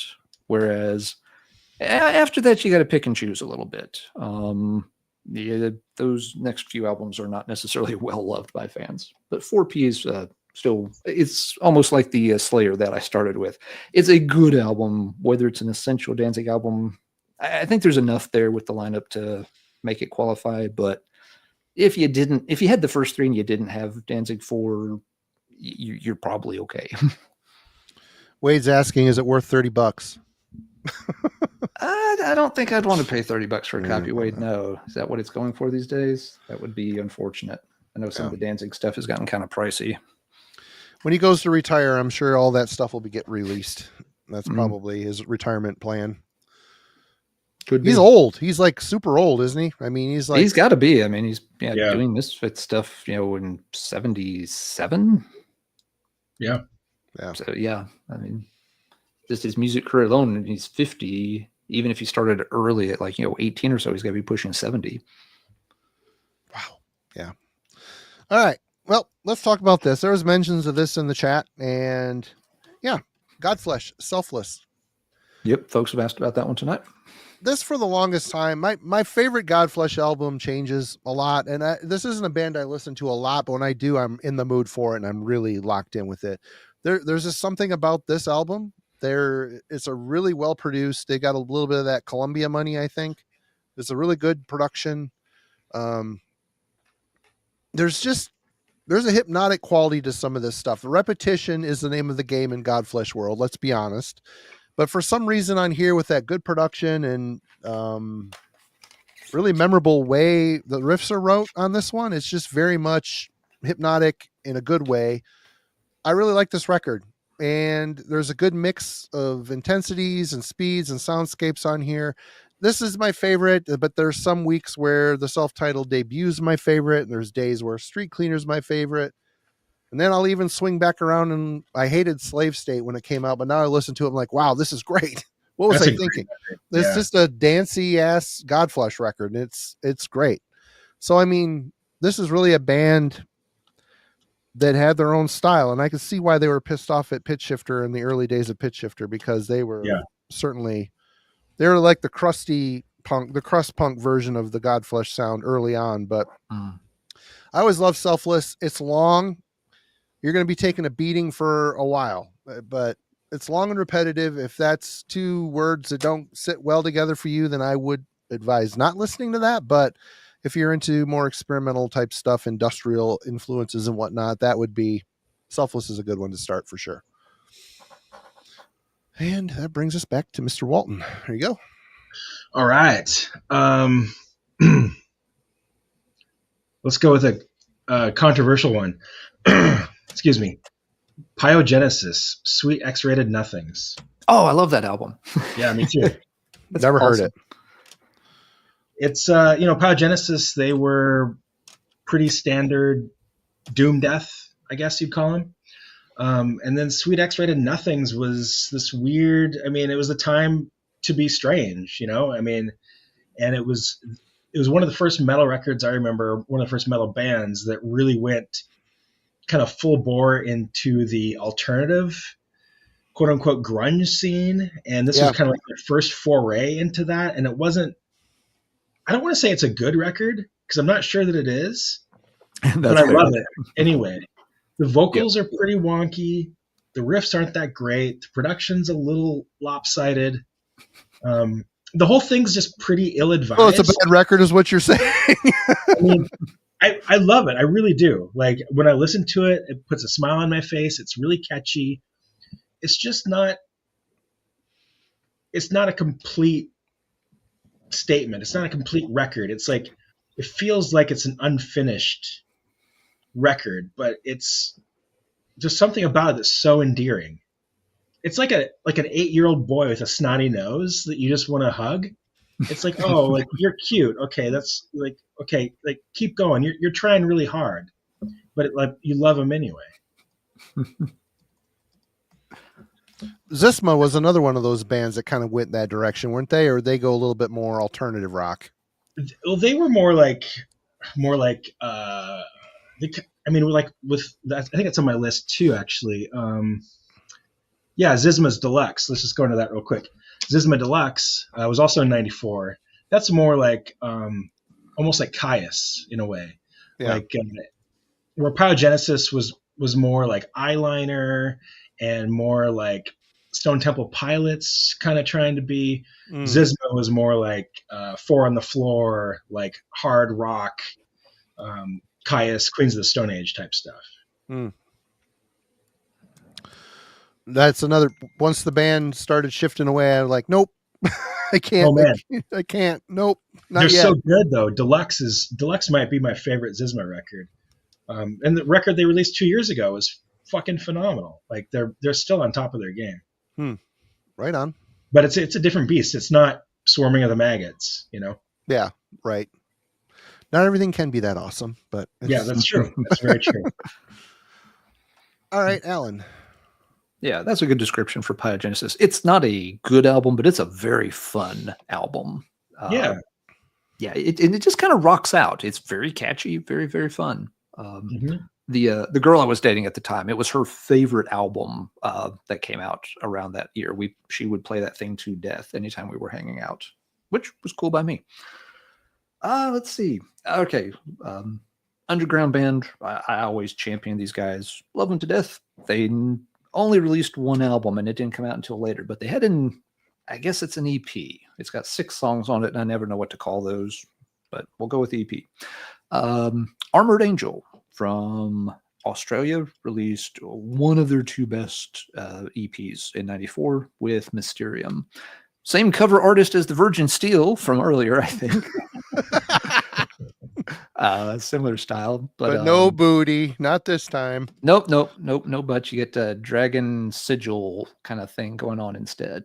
But if you want dark death metal that has a heavy bolt thrower influence, but with throwbacks to bits of like Motorhead and such wrapped into it, Armored Angel is the band. Everything this band released was pretty amazing.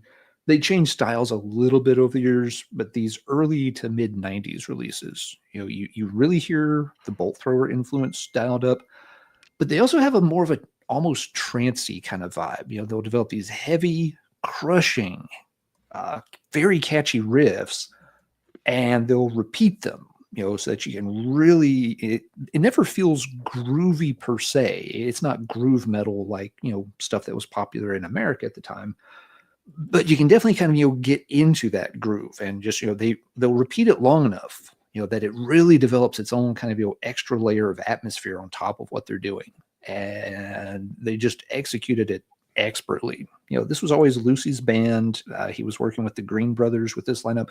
This is the lineup for Armored Angel. I like the stuff they did before and after as well, but they really had a special sound during this era of the band. And it's just a shame that it never got much attention outside of Australia. Yeah, they were legendary and still are in Australia by all accounts. They were really involved in a lot of the big festivals down there. They were one of the earliest extreme metal bands in Australia, and a lot of the more famous acts that came later will always point back like, oh yeah, Armored Angel, they're kind of the godfathers of Australian extremity. And Mysterium's as good an example as you could want. If you're not familiar with the band, and anything I have said sounds the least bit interesting, Mysterium's a great place to check. It'll show you exactly what they were good at. A lot of their stuff has been reissued over the years too. Hell's Headbangers has done pretty much all their releases, I think, so they're not hard to get copies of.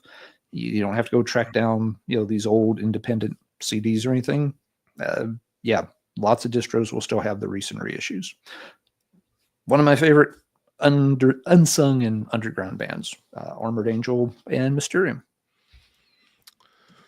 All right. Well, I picked this album because I knew no one else here would. And this band is kind of seen as a joke, which warranted. They kind of evolved into a joke. But when this album came out, man, I still like this record quite a bit. And it's Ancient's debut full-length Svartalfheim. Oh, yeah. This album, this is it's got the essence of early Norwegian black metal. It just does. It's well written. The drummer was the singer on this album. He was early on in the band's career. The band, they put out the yearly Howling Winds demo, and it really took off. They sold hundreds and hundreds and hundreds of them and gave hundreds of them away through tape trading circles. They grew up a big following. They put out this record, which I think is exceptional. It's catchy. It's mostly mid-paced, but there's just a good sense of melody throughout it, even though it's got the grim production and the grim vocals. I mean, the album cover kind of sizes it up quite nicely. What happened to the band after this was the drummer leaves, which is the singer, and they get that guy, what the hell is his name? Lord Kyuss from Grand Belial's Key to sing. And he kind of brought with him a Cradle of Filth kind of sound style, vocal style. And I will say the Canian Chronicle, the band's second album, was produced by Dan Swano. It was a decent record. It was very slick. This here isn't slick. It's rough around the edges, Norwegian black metal, kind of the way I think it should be. the songs on here are way better, even though they had Kimberly Goss from Chicago area on the Canian Chronicle for the synth work. The band just got a lot slicker, and then after that, the band went kind of crazy and did some really goofy shit. But early on, this is really good, solid Norwegian black metal in the right vein. It just is the right. This is the band they did another EP called Trolltar, which was also in this vein, which is really good. Oh yeah. After that, it got slick and too polished, and then it just went into the we're romantic vampires shit, which God. I struggle with the romantic vampire stuff. I just do. But yeah, Svartalfheim. Oh, that's a good call, Marty. Yeah, I think Canian Chronicle suffered a little bit too by being on Metal Blade. It felt in a way like Metal Blade trying to hop on the black metal bandwagon. Yeah. And this was like, oh well, all the good bands are taken, so we'll sign this one. Was the mentality that some people had with that album. I thought it was kind of a fun album. I listened to it a lot when it came out. I thought it was pretty decent. I haven't revisited it in ages, but it very much felt like, Metal Blade's like, hey, we got a black metal band on our label too. Yay, us. This guy's a vampire. Woo. And that started creeping in and was bugging people too. By that point, they did not, I guess, have the street cred of a quote unquote true Norwegian, black metal band. And it definitely, was a knock against that album ever getting over. It got lambasted, by folks a lot of times because of those factors, which was a shame, 'cause it was good. The Afazel, I interviewed him on the phone back in the day. He was, accused of wearing a wig and all this shit. It's just like they just couldn't catch a break, and they were kind of their own worst enemy. Their image was, it's on, thin ice, really. It was thin ice. They're trying to go more into the cradle realm, and I don't know. Anyway, we've talked probably a lot longer about Ancient than we needed to here, but I just want to say I do like Svartalfheim. The early era of Ancient is exceptional. I think they were a good band. Yeah, good point. The vampiric black metal phase was strange, for sure. Yeah. That was really big for a bit, and now I never see anything like that anymore, like ever. But no, Cradle of Filth is still a thing. They're a relevant band that are still, they have a big following, and they're still leaning into that shit. But are they? Yeah. I mean, I have to admit, like the Vampire EP, as cheesy and silly ass as that is, I think it's like, for me, it's like the perfect like vampiric black metal statement, but it's also like 20 minutes long. It's perfect for that shit. Mm-hmm. That's all. What's I up, need. Dennis? Yeah, and Dennis is right. The first Principle of Evil Made Flesh. That's a good record. I don't mind that record. Don't listen to it much, but yeah, it's good. Yeah, same here. Yeah, Mutilation. That's just Mutilation. There you that's go. that's where the vampires found drugs. Yeah. It's a completely different feel. And wheelchairs. Yeah, a rusty old wheelchair from behind the hospital and heroin. So yeah. You start drinking blood, out of the vein of a junkie, and that does stuff to you, man. Right. So I hear. That's right. All right, Jason, you're up. All right. Let's go with something a little bit more popular. Edge of Sanity, Purgatory Afterglow. Yeah. Oh, awesome. Yep. I got it here. There it is. Yep. Yeah. For me, that's actually my favorite Edge of Sanity record. Agreed. Spectral Sorrows, Crimson. Come on. This is good. It's right up there with. There's like 3 that are right on the same level for me. Marty, you heard the man. This is the best one. Yeah. I'm right.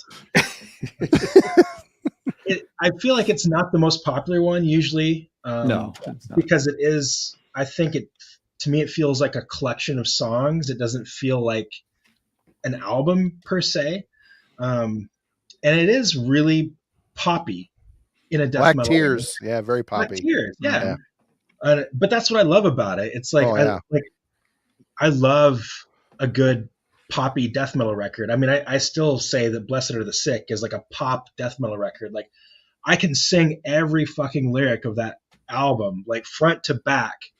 It's a sing-along, man. It's like that is like such a catchy record. Purgatory Afterglow is the same way. It's just like one death metal pop song after the next. But I think that's why it's maybe not quite as well loved as the others. But man, the production on that is great. Dan Swano is on fire. His growls are just perfect. Crushing, yeah. Yeah, it's a fun death metal record. And he enunciates when he's growling so well. You could tell he's screaming from the very bottom of his feet all the way up. I mean, it's just a thunderous roar, and you could understand what he's saying. It's cool.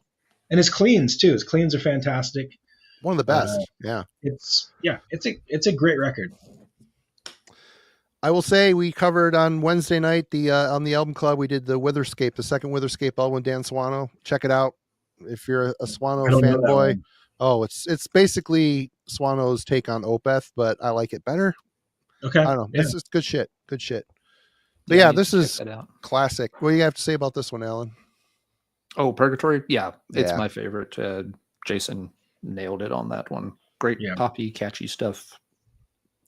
This kind of seems like the album where they're starting to get a little bit more popularity kind of swelling up behind them. I mean, and I really like the fact that, you talk about artists that take an often closed-minded genre and try to move the ball forward.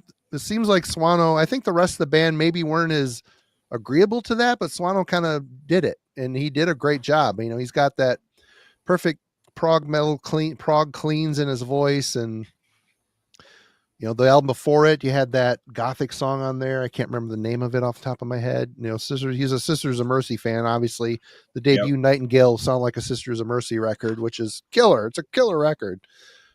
He was just willing to try different things, which I think is awesome. But he did it well. Pandemonium is his best band. Like I love Pandemonium so much. Oh, Pandemonium. Oh yeah. Right on. Yeah. Again, just throwing it out there, having a guy come in, his brother come in and do a bunch of honky squonks on the saxophone, and just cool. The fake arena crowd noise. Yeah. The fun shit. Casio keyboard. Yeah. so totally good. Cool. All right. Alan, you are up next. All right.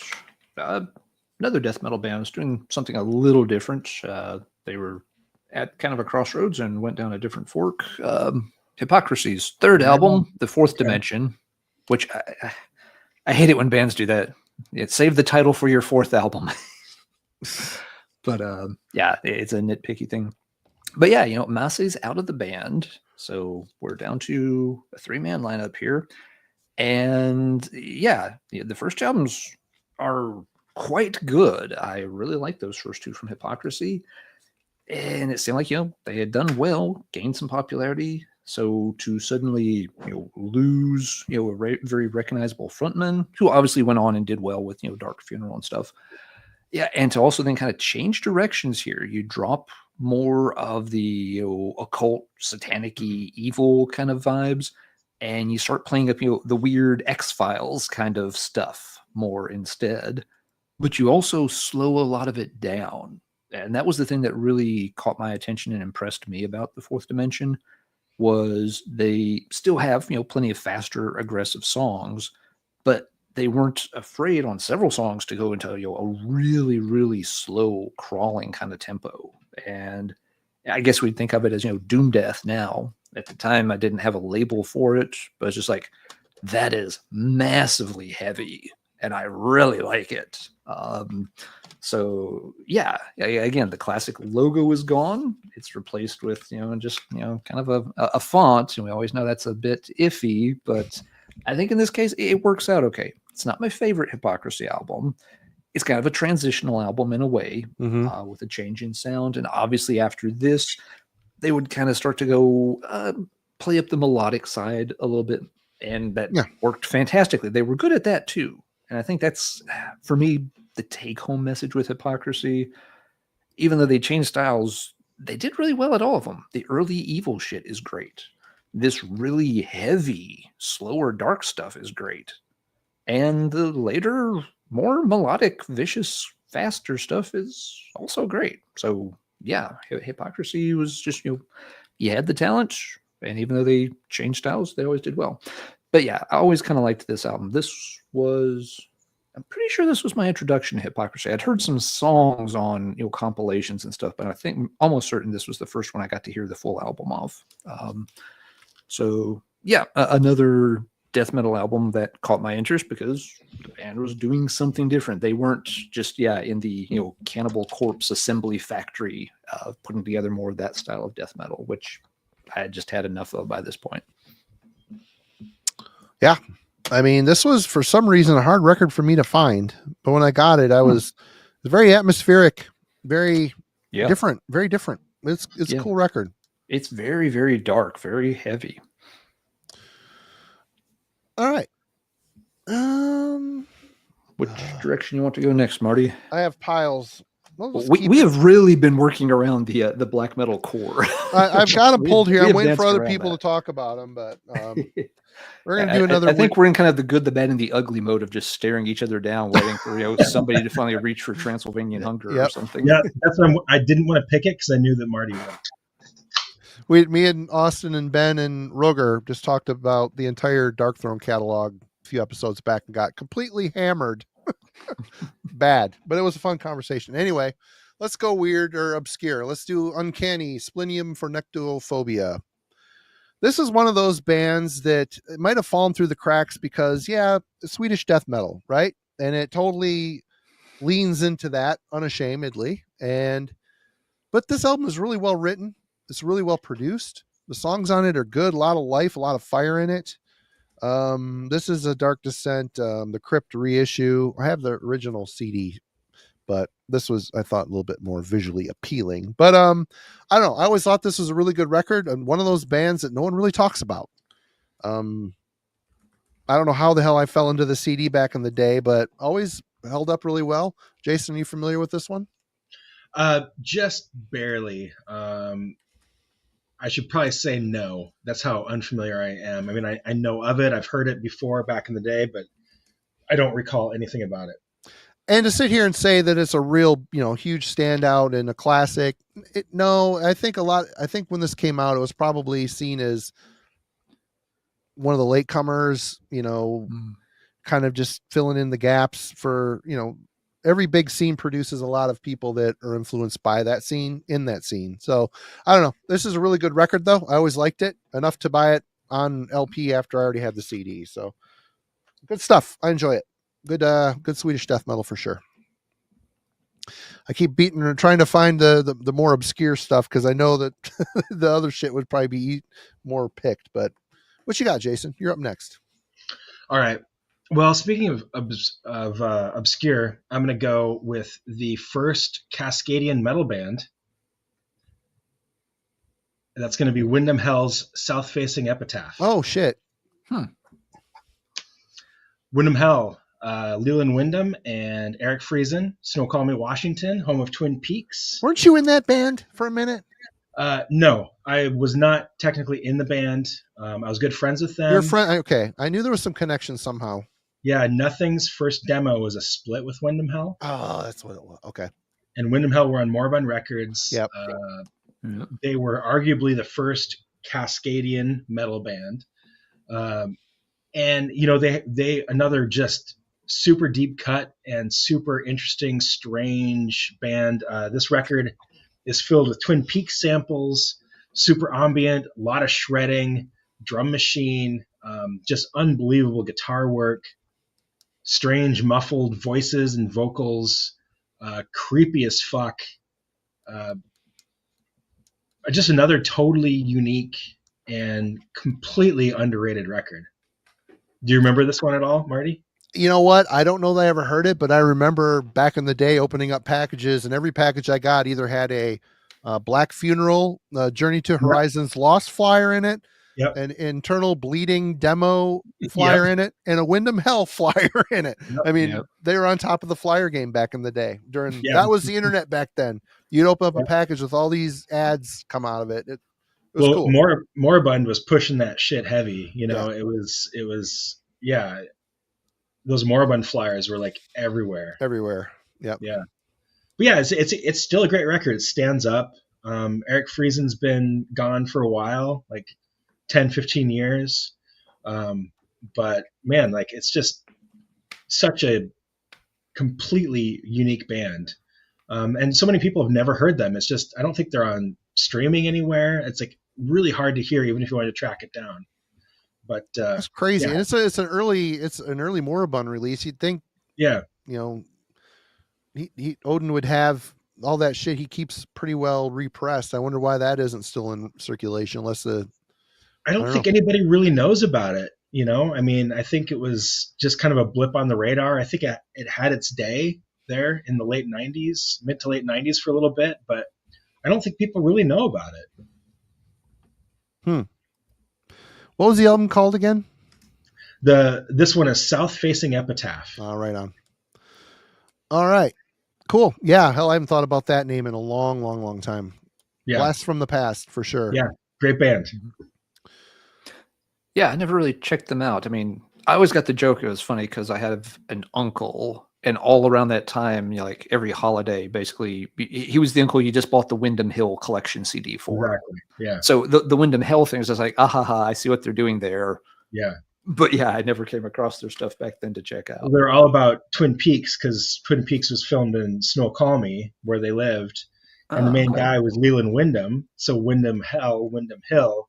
And also there's a Leland in Twin Peaks. And where they lived and where they recorded was right across the street from like a lot of the places where they filmed Twin Peaks. So they just had this whole like Twin Peaks, Northwest, Cascadian, surreal metal thing going on. Oh, cool. All right. Ellen. All right, I'm going to stay out of black metal for at least one more round, and we'll let someone else maybe pull the trigger. Folks have mentioned this one on and off all night, and it definitely deserves a mention. Cool album from '94.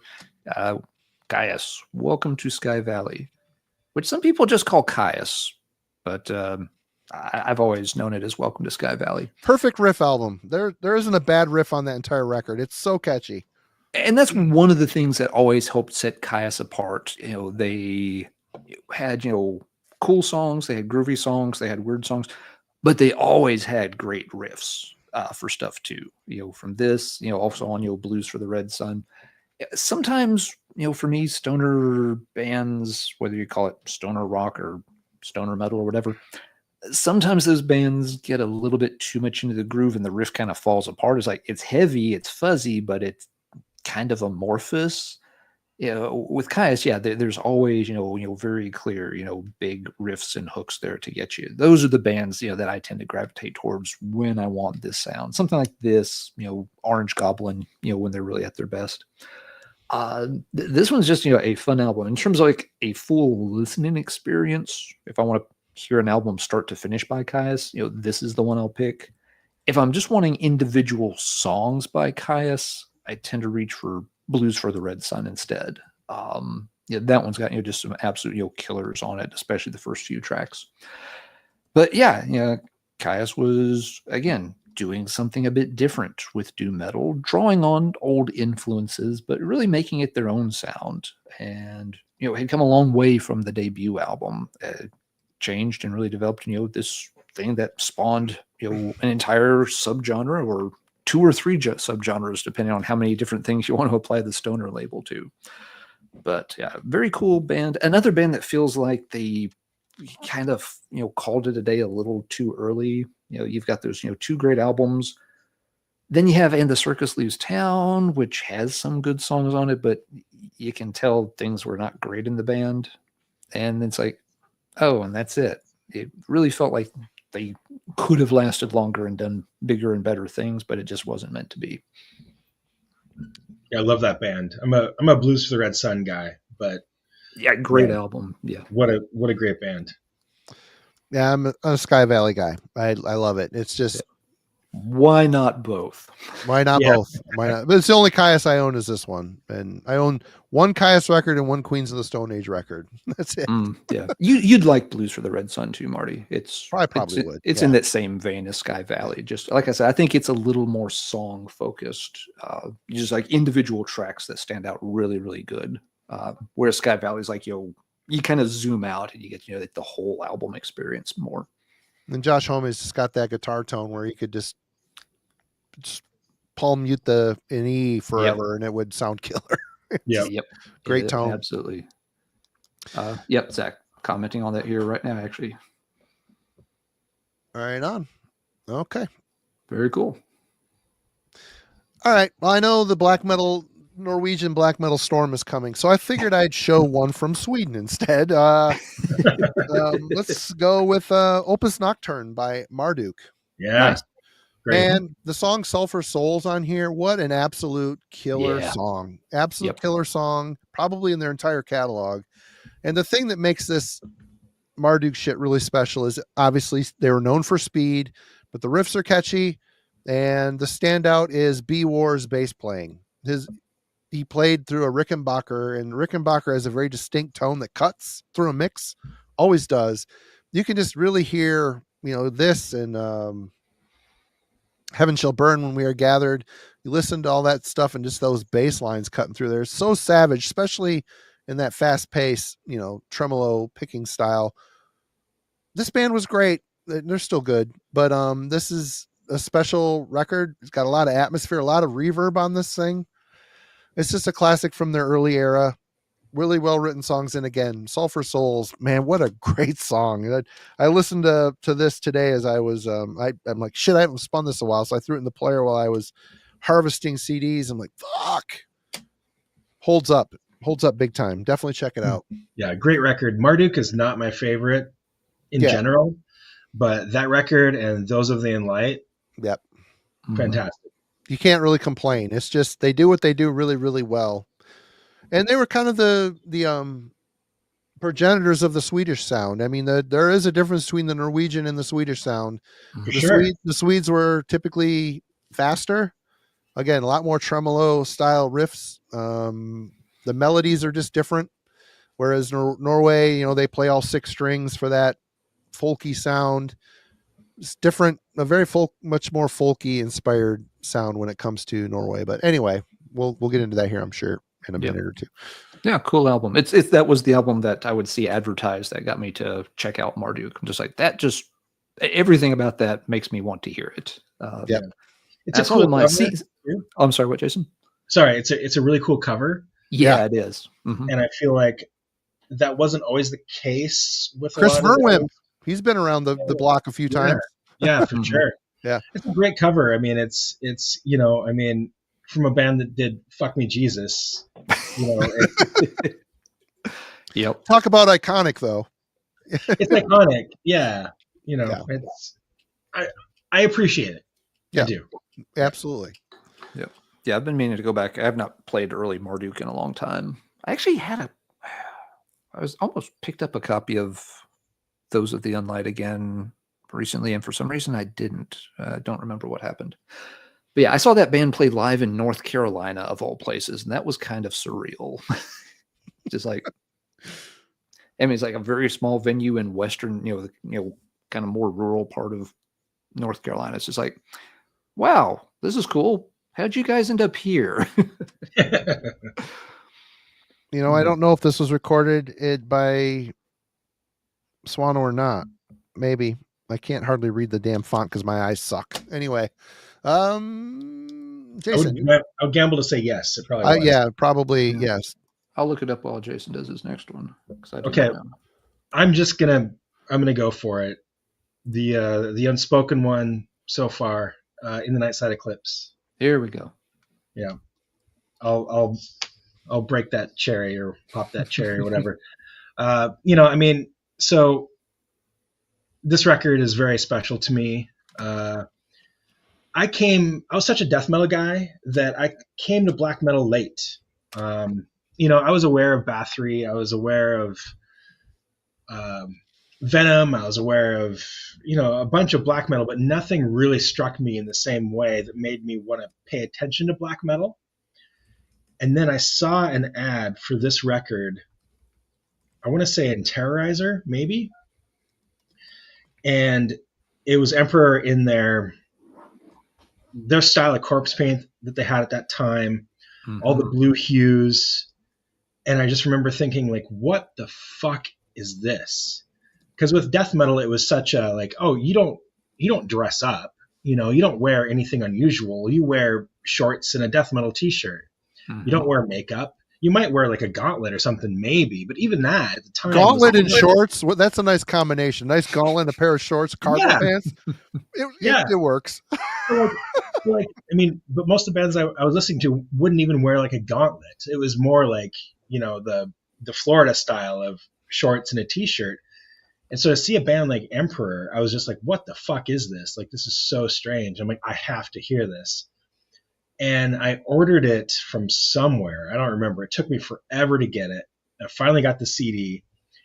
And at the time I was living in Missoula, Montana, and I was working at this place called the Montana Pie Company. It was basically just like a normal restaurant, but they baked a lot of pies, and I was a dishwasher. It fucking sucked. It was a terrible job. But I would ride my bike from my apartment to work every day, like in the middle of the night. And I put that in my Discman, like skipping like crazy because Discman stopped. Jostling, Yep. Yeah. But I was just like, it was one of those moments, like the first moment I heard Recaputrefaction, where I'm like, I don't know what's happening. I don't know if I like this. I don't know how to describe this. It just felt like my brain and my body was being pulled apart. I just didn't know how to even contextualize what I was hearing. And after repeated listens, I was like, there's like things I could grasp onto. Like, okay, I can hear a riff here. There's a riff here. But it was like so many keyboards and Isan's like screeching vocals. It was like so many things I wasn't really used to. I was used to the gutturals, you know, I was used to like the chunky riffs. Everything existed in a different register, and it was hard for me to grasp onto. And then I remember one time I was biking to work, and I literally had to like stop biking, and I was like, it's hitting me now. I'm getting it. And then it's just like my whole perception of what extreme metal can be changed. And I was obsessed with Emperor for many years after that. And the fact that you look at this album and realize that the bulk of this material was written by 16-year-olds. I know, it's God ridiculous. damn it. It makes me want to go out there, chop up all my guitars and take them put them in the recycle bin. Cause I mean, it's so advanced. I mean, obviously Isan had some classical training. I know when I interviewed him for Worm Gear on the phone, he was talking about, it was during the Anthems era. And there's some songs on there that had like 15 synth layers on. He's like, it's no problem for me. I have no problem.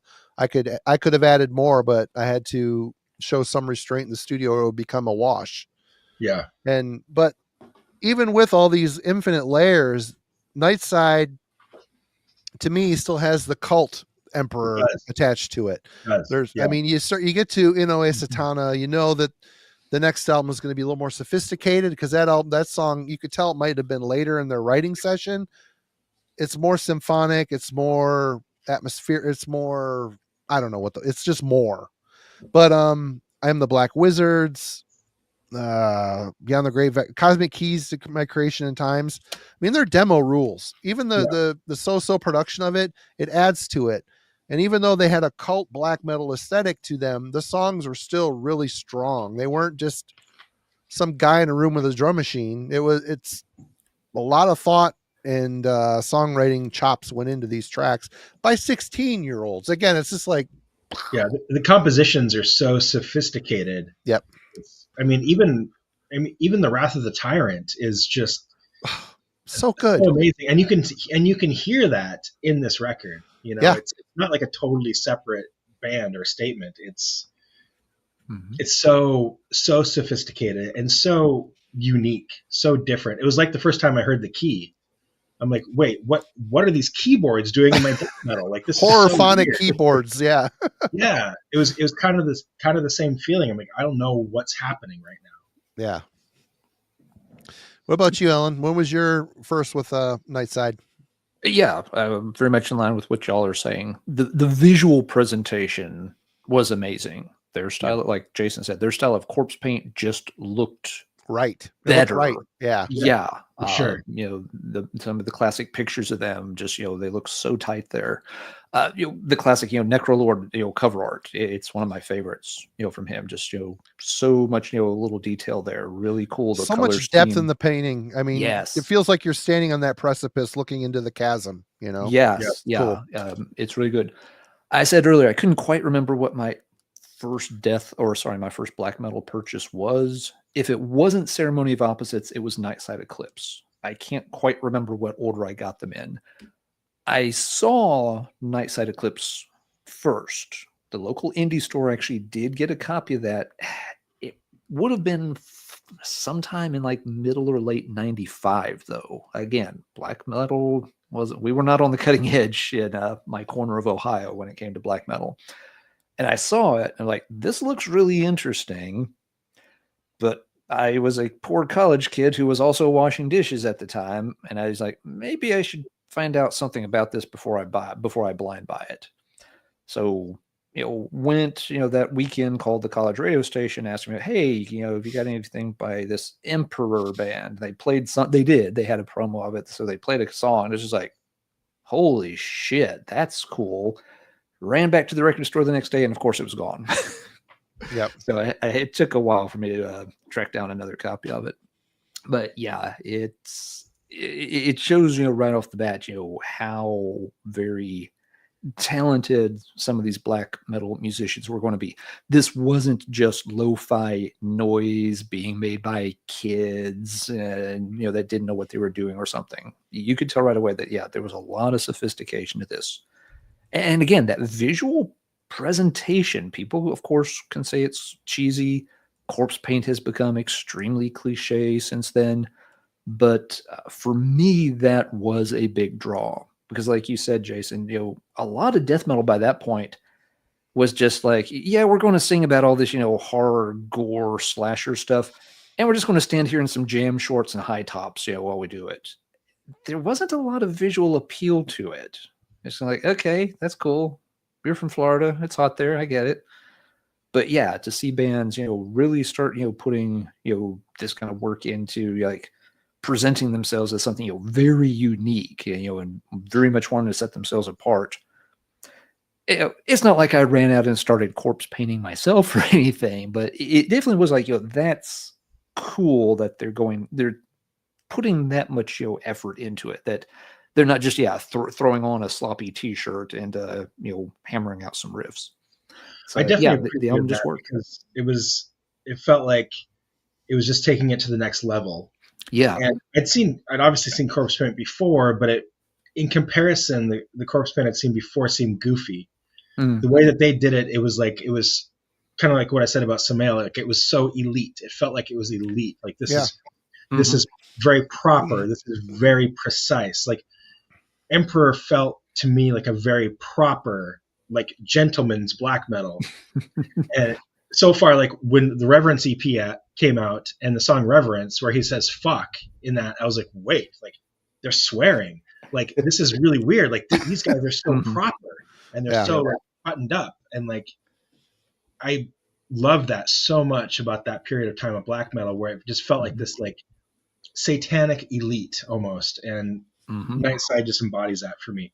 Or Nemesis Divina too. Nemesis Divina was another statement of like, this takes the black metal that you've seen before to a different level. This so is good level. Oh. The imagery, the corpse paint, like adding the blues, the blue hues to their corpse paint, like that was like you're honoring the roots, but you're taking it to the next level. It's fucking beautiful. Yeah, even just things like the band name Emperor really kind of it subtly reinforces that fact that we are going to be the top dogs here. Yeah, there's a feeling of royalty. We are and royalty. Yeah, exactly. Yeah, we're not. It's not fuck me Jesus time. It's like this is the Emperor. It's a different sophistication. Yeah, I love the sophistication of my black metal. Yep. 100%. Yep. Yeah, you're talking about first ever black metal you bought. I was reading about all this stuff and intrigued, of course, the murders and the arson, and I got it through Century Media Distro. One of the few times I've ordered from them and actually got my stuff. Lucky me. It was De Mysterious Dom Satanas and the Emperor Enslaved Hordanus Land split. Those are my first two. And I listened to the Emperor first and was completely blown away how awesome it was. I'm like, holy shit, where's this been all? And that at that point, there's like a thing that happened in my brain where I like mentally took all of my death metal shit and put it in the figurative garbage bin. I'm getting burnt out by the death metal stuff. I felt the same way at the end of the thrash thing. I was a thrash kid, and being so burnt out on thrash, death metal was a savior. Well, black metal was a savior from death metal. Yeah. And I just fell into it. It had melody. It had melody and atmosphere, which oftentimes in death metal, those are two things that don't really go with it. You know, it just isn't part of the equation. Some bands, that's a generalization, of course, but man, that hearing those first couple songs on that Emperor split, I just was blown away at how advanced, and I just needed more. I was just obsessed, completely obsessed with it. But indeed, I gotta say before we move on though, a quick shout out to Tim, because that is a super deep heavy metallurgy deep cut. That is a deep dive right there. Yeah, there are very few who could plumb the depths of metallurgy lore that strongly. And Tim is one of them. He been a long-time viewer, and it's always great having you in the chat, Tim. That comment makes my night right there. That's awesome. And it's fucking true. It probably would be true. It's all Grandma had. Fuck it. I must be grim. Wait, it's fluffy. Yeah. Yeah. All right. That was, whose turn was that? That was Jason finally got us rolling on the black metal front. Yep. All right. Alan, what you got? All right. I will go with some black metal, but we'll take a quick momentary pause from Norway and head over to Greece. Yes, Rotting Christ's Non Serviam. Folks mentioned it early on in the chat tonight. And yeah, fantastic album. It was I actually started with Rotting Christ on Triarchy, which I found randomly in a used bin. And just that's first one I heard too was Triarchy. Yeah. Oh, okay. Yeah, found it in a used bin, looked at it, I was like, okay. It's got to be good. So picked it up. But yeah, I liked that a lot and started working through more of the band's catalog. Got a copy of this on eBay. Apparently this had really bad distribution when it first came out, so it was kind of hard to find for years. Of course, was it on Unisound? What was the name of that? It was, yes. It was a Unisound release, and Unisound apparently had like zero distribution outside of Greece at the time. Yeah. But yeah, of course, the Greek black metal sound, very unique. It's got that warmer, sort of, darker tone. It kind of echoes the history of Greece really, really nicely in my imagination, if nowhere else. And of course, a lot of those bands were drum machine driven because there were very few musicians, not a lot of equipment available to them. And they made do as best they could. So you get that, drum machine sound, which at first, it is a little off-putting maybe, but it does give the music its own kind of style. It helps really emphasize, those, fast beats. And because it just kind of, keeps doing the same thing, it has that kind of trance-like quality to it that really draws you in a little deeper to this very dark, mysterious sounding stuff. Something else I liked about Rotting Christ with this period too, a little bit like Emperor, they've got bits of that kind of regal sound to them. There's a little bit of bombast hiding there in that cavern. That is, it's not just like lo-fi knuckle dragging cavernous. It's like, no, there's something like, really, secret and arcane going on in this cavern. They're meeting for a purpose, and it's something kind of, grand. So yeah, Rotting Christ, really cool part of black metal's history. I'm glad this is a band that didn't get left by the wayside or got overlooked. They had their moment in the sun, still doing cool stuff. I like their newer material. I know it's not for everybody. It's miles away from what they did back then, but they have, changed their sound. They haven't just relied on re-releasing the same thing over and over all the time. Some of their albums I haven't enjoyed. I was not a big fan of A Dead Poem. I thought that went too gothy for what I wanted from the band. But yeah, Non Serviam, it still had, that, dark hypnotic quality of the early stuff, but it was showing the band moving forward, developing, getting better at their craft too. So still a favorite of mine in their catalog. Artistic bother of mine on that album cover. Why in the hell the way the composition of that cover is going with the souls going up? Why in the hell isn't the logo at the top? It drives me nuts. It drives me nuts. Well, it is on the original press, isn't it? Okay, well it bugs me. Anyway, I don't like this version either. When I bought this, I thought I was getting a different press. The picture had shown that, yeah, the older version I think has the logo up here and it's like in a orangey color. And then when I got it, it was a different repress that has it in white in the bottom center. And I agree, I don't like the layout. This is one that when I find a copy that has the older layout, I'll probably pick it up and I'll give away that copy to somebody that needs it. Yeah.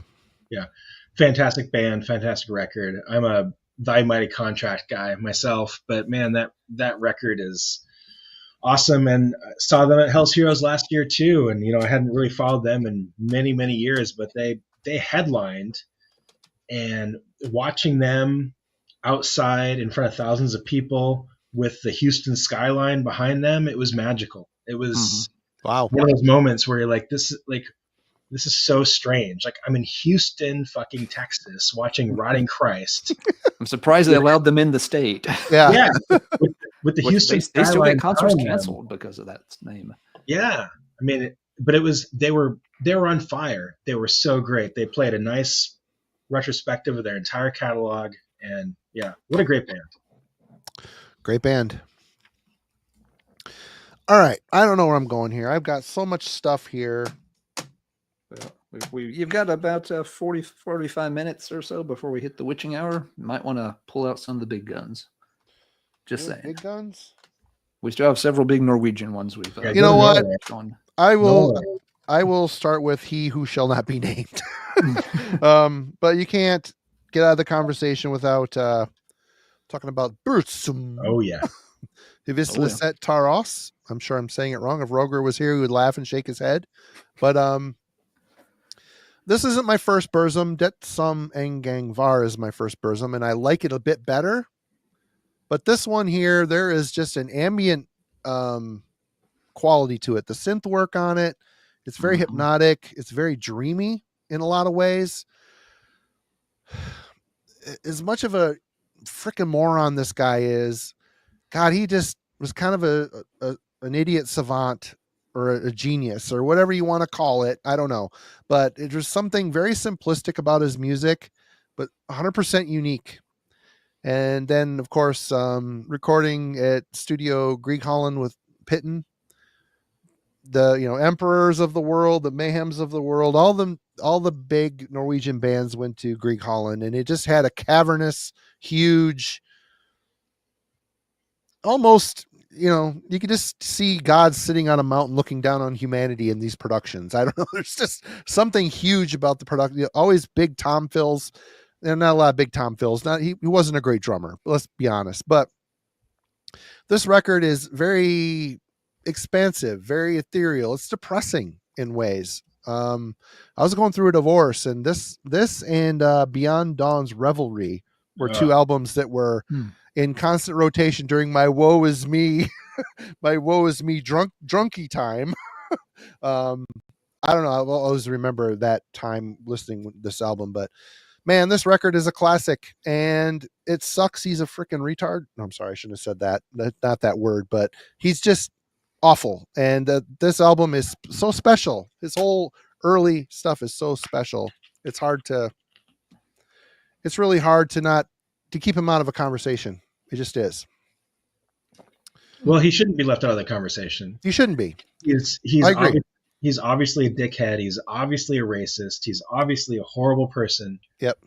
But at this point, he was keeping it out of the music. I mean, Burzum is its own thing. But that's where I draw the line. Like, I'm okay with listening or purchasing Burzum records because the politics don't enter the music.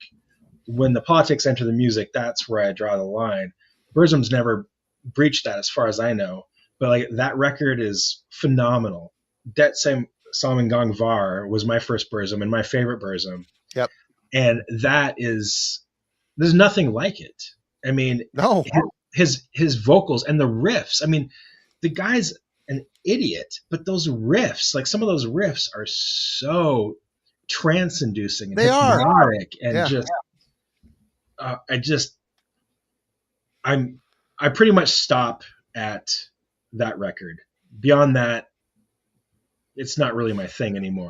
But I liked Bellis and I liked Fallen. It kind of felt like when he went to prison, he hit pause on his career. And then when he decided to come out and do metal again, he unpaused it and it still sounded like him. I mean, You know? I liked those records, but they didn't have much of a shelf life for me. Gotcha. Yeah. I had the same problem with those when they came out. I was like, yeah, check them out. Yeah, okay, pretty good. But then it was like 5 years later. So I was like, I forgot I owned them. I found them on the shelf one day. I'm just like, oh yeah, that came out. And his synth records I thought were pretty garbage, really. Yeah. And you're talking about in here, they kept his racism out of it until the role playing book, but really he was using from prison. He was using the money he was making from Burzum to fund racist organizations in Norway. Really? Yeah. Oh, I didn't know that. Yeah. He was doing that kind of crap during his prison awakening into racism. And I recently watched a documentary on him. And it was kind of like, oh, that kind of sucks to hear that. Yeah, I didn't know that. Yeah. Yep. That's what are you gonna do? Musically, he's you can't talk about black metal in the 90s without talking about Burzum. No matter who. I mean, he wasn't the only guy that's a shithead. It's like we've talked about many shitheads tonight. Yeah. I'm sure. Oh, sure. 100%. It's just, and we've also often talked on here too, that if you started whittling down your music collection for people that are misogynistic or racist or assholes or this or that, you'd have maybe 30 CDs left. Yeah. And that's not just limited to metal either. That's 100%. All genres. Yeah. Oh yeah. It happens everywhere. Yep. Yeah. I mean, just, be honest about it. Let people make their choice, is kind of my take on it. It's just like, okay, here, if this guy is, sketchy, I'm going to tell you he's sketchy, but then you can decide if you want to buy it or listen to it. That's, I'm not going to tell you what to do or not do with it. Yeah. But yeah, this one, Detsammengenvarg, the song was the first black metal song I really latched onto. Just someone had put it on a compilation cassette for me in a tape trade. They had put, actually it was Marty, a couple of things you've shown tonight. They had put on some songs from Svartalheim, the ancient album. There were some tracks from Pure Holocaust, and then there were some of the tracks from this Burzum album, and so then that was one of the first times checking out a lot of the black metal stuff for me. Oh, the Blackened compilations? Is that what you're talking about? No. This was a tape trade. Just somebody spliced together a 90-minute TDK, and for whatever reason, I didn't pick them. They just like, hey, yeah, I'll fill a 90-minute tape with black metal for you. It's like, cool. Those were the 3 albums that they picked a bunch of songs from to put on the tape. But yeah, that lead off track, Detsammengenvarg, that was the song that really is just like, this is really, really cool. It is. Yeah. So yeah, that one's always been my favorite album. And a large part of it is, just that lead track is my favorite in the early catalog. And yeah, kind of like Jason said, after this point, it's hit or miss. Some folks have been mentioning Philosophum in the chat, which a lot of folks consider his best. I like that one too, but there's a lot of filler on it. The music is, I'm fine with the music on that one. The vocal delivery though is a deal breaker for me. And I know he's recording it from prison or on a phone or whatever, but I'm sorry. Yeah. The sound of it just doesn't match the music. The sound of the vocals really ruins any kind of atmosphere that can develop on that album for me. I totally And after agree that, you get some hits and misses. Yeah, the vocals on Philosophum were a deal breaker for me. It was just, I don't like that record at all. And I know a lot of people that think it's his finest work. And I can't do it. Yeah. I don't know. It would be really interesting to hear that album recorded with the vocals done, properly in a studio rather than, splicing them together over a phone. It might work in that case. I don't know, but I'd be interested to hear what it sounds like. Maybe not. Yeah, I got Detsammengenvarg as an alternate through Relapse back in the day. I was ordering something else. Remember when you had to do the alternates? Like, if you don't this, like, what do you want? And I just knew the name sort of in passing, and that's what I got. And I got the Digipack, and I'm like, okay, let's see what this is. And yeah, what a ride!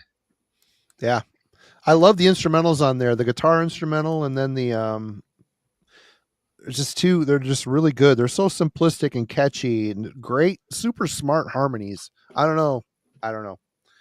It's classic shit, which brings us back to another classic guy, Jason. What you got? Oh shit. Okay. Well, I've only got a few left on my list. A couple that are not so obvious, and one that's very obvious. I guess I'll just be the guy to do this. I mean, we brought it up briefly before.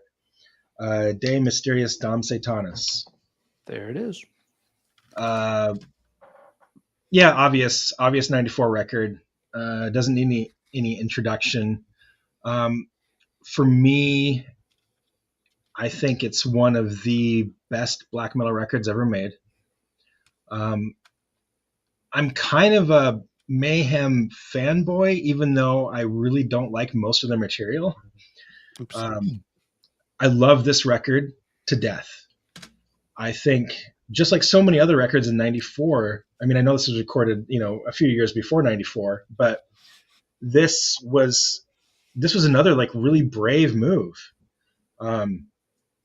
This was a black metal record recorded with vocals by Attila that are not even remotely black metal. They sound like Skinny Puppy, Nivik Ogre. Yeah. I love it.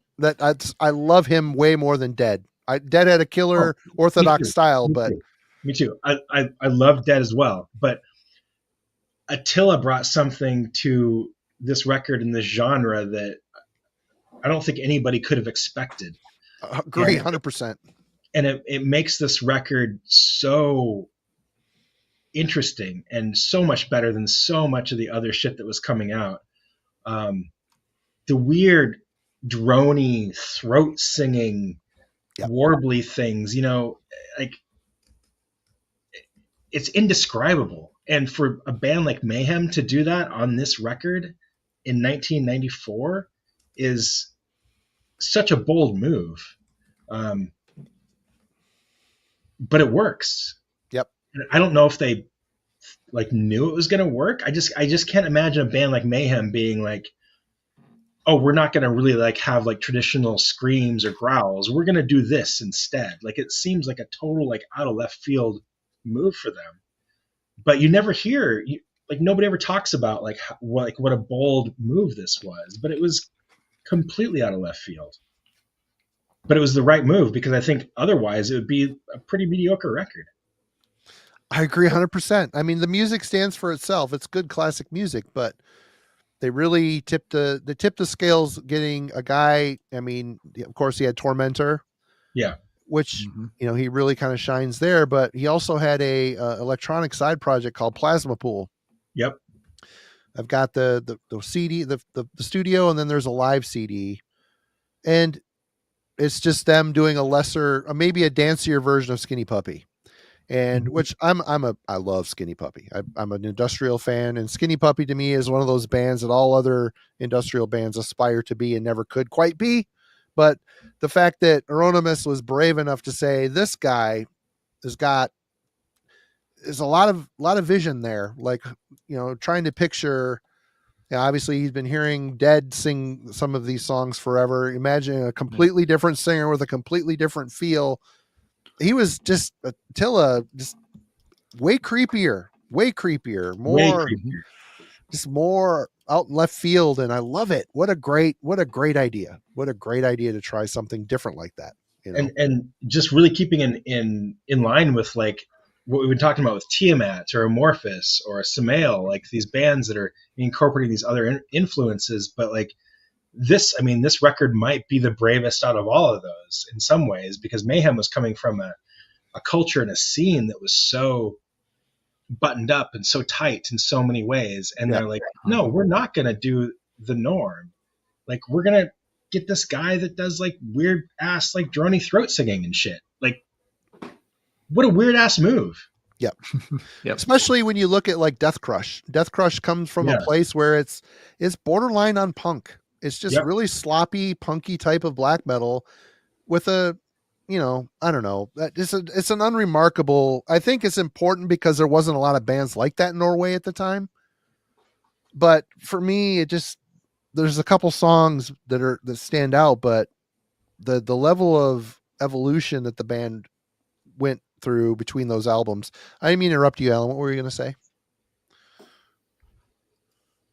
Oh, no, I was just, going to agree with those points that, Attila's vocals really do put this one over the top in a different direction. Yep. And yeah, to Jason's point about it being a very bold move, I think that's the kind of move that really shows you, which bands are truly going to be at the front of a movement. They're the bands that will take chances and start changing themselves before, while other bands are just kind of flocking towards the more central sound. In a way, it's kind of like what Chuck would do with Death. Anytime he got the sense that other bands were kind of catching up to him or starting to copy what he was doing, he would change it. He's like, I want to stay one step ahead of everybody else because I want to be the better than everyone else. Yeah.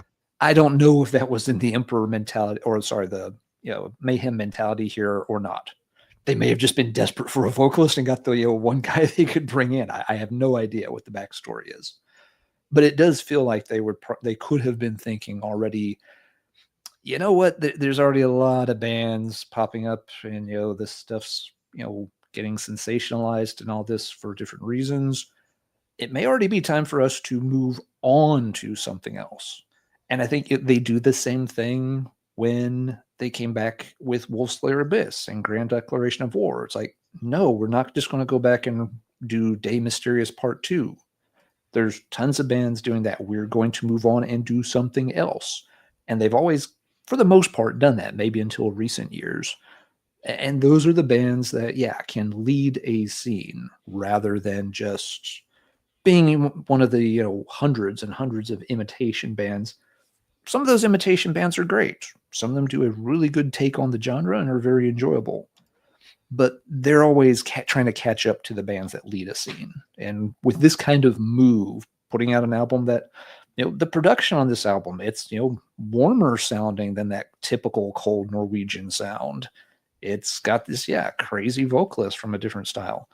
It's moves that are meant to set them apart from everybody that was already trying to just, make a lot of bad black and white photocopies to sound like, the last couple of Darkthrone albums or the last couple of Burzum albums. Mayhem was always a little ahead of the game, and that was to their credit. It just seems like such an unprecedented move on their part. I mean, they were coming from, they're coming from a scene, and they very much perpetuated a scene that was so not about that. They were making fun of people that were wearing like Scorpions t-shirts and shit like that. Like, yep. Oh, you're exactly right, Jason. Yeah. They cultivated conformity in that scene, and they created that scene, and then they turned right around and did the opposite of what they broke all their own rules. That's the best. That's exactly what I was trying to say, is they broke all their own rules, which is, I have a hard time believing that it was intentional. Really. I think it was maybe accidental, or maybe they were just not thinking about it in the way that we are. I just have a hard time believing that they're thinking like, we're going to try something different here, but I agree with Marty completely. Like, Attila's delivery on this record is creepier than any kind of fucking growl or scream that you can imagine. It's like Bethlehem, where it's just like, this is like otherworldly vocal performance. I love Suicide's one of my favorites in that whole era, for sure. Untouchable. Like, you can't replicate that. No, that's one of a kind. Or like John Tardy, when John Tardy first started, everybody, just, nobody can do that. It's a singular statement. Yep. And people are, Tyler brought up Hellhammer. I mean, his contribution to this album is huge as well. And it's really the last album where he was kept very organic sounding, the way Pitton recorded the drums, very cavernous, very huge. Those toms they sound like they're in a dungeon or a massive cave. And it was directly after that, when he was left to his own devices, it was all triggers. Went to triggers, which the Wolfslayer Abyss kind of benefited from that Cold Void snap, and as did Grand Declaration of War, which I hated when it came out, but now whenever I listen to Mayhem, I grab that record. I love the martial industrial influence. I love how cold and calculated it sounds. Really, he had to, Blasphemer refused for him to use triggers on Ordo Ad Chaos.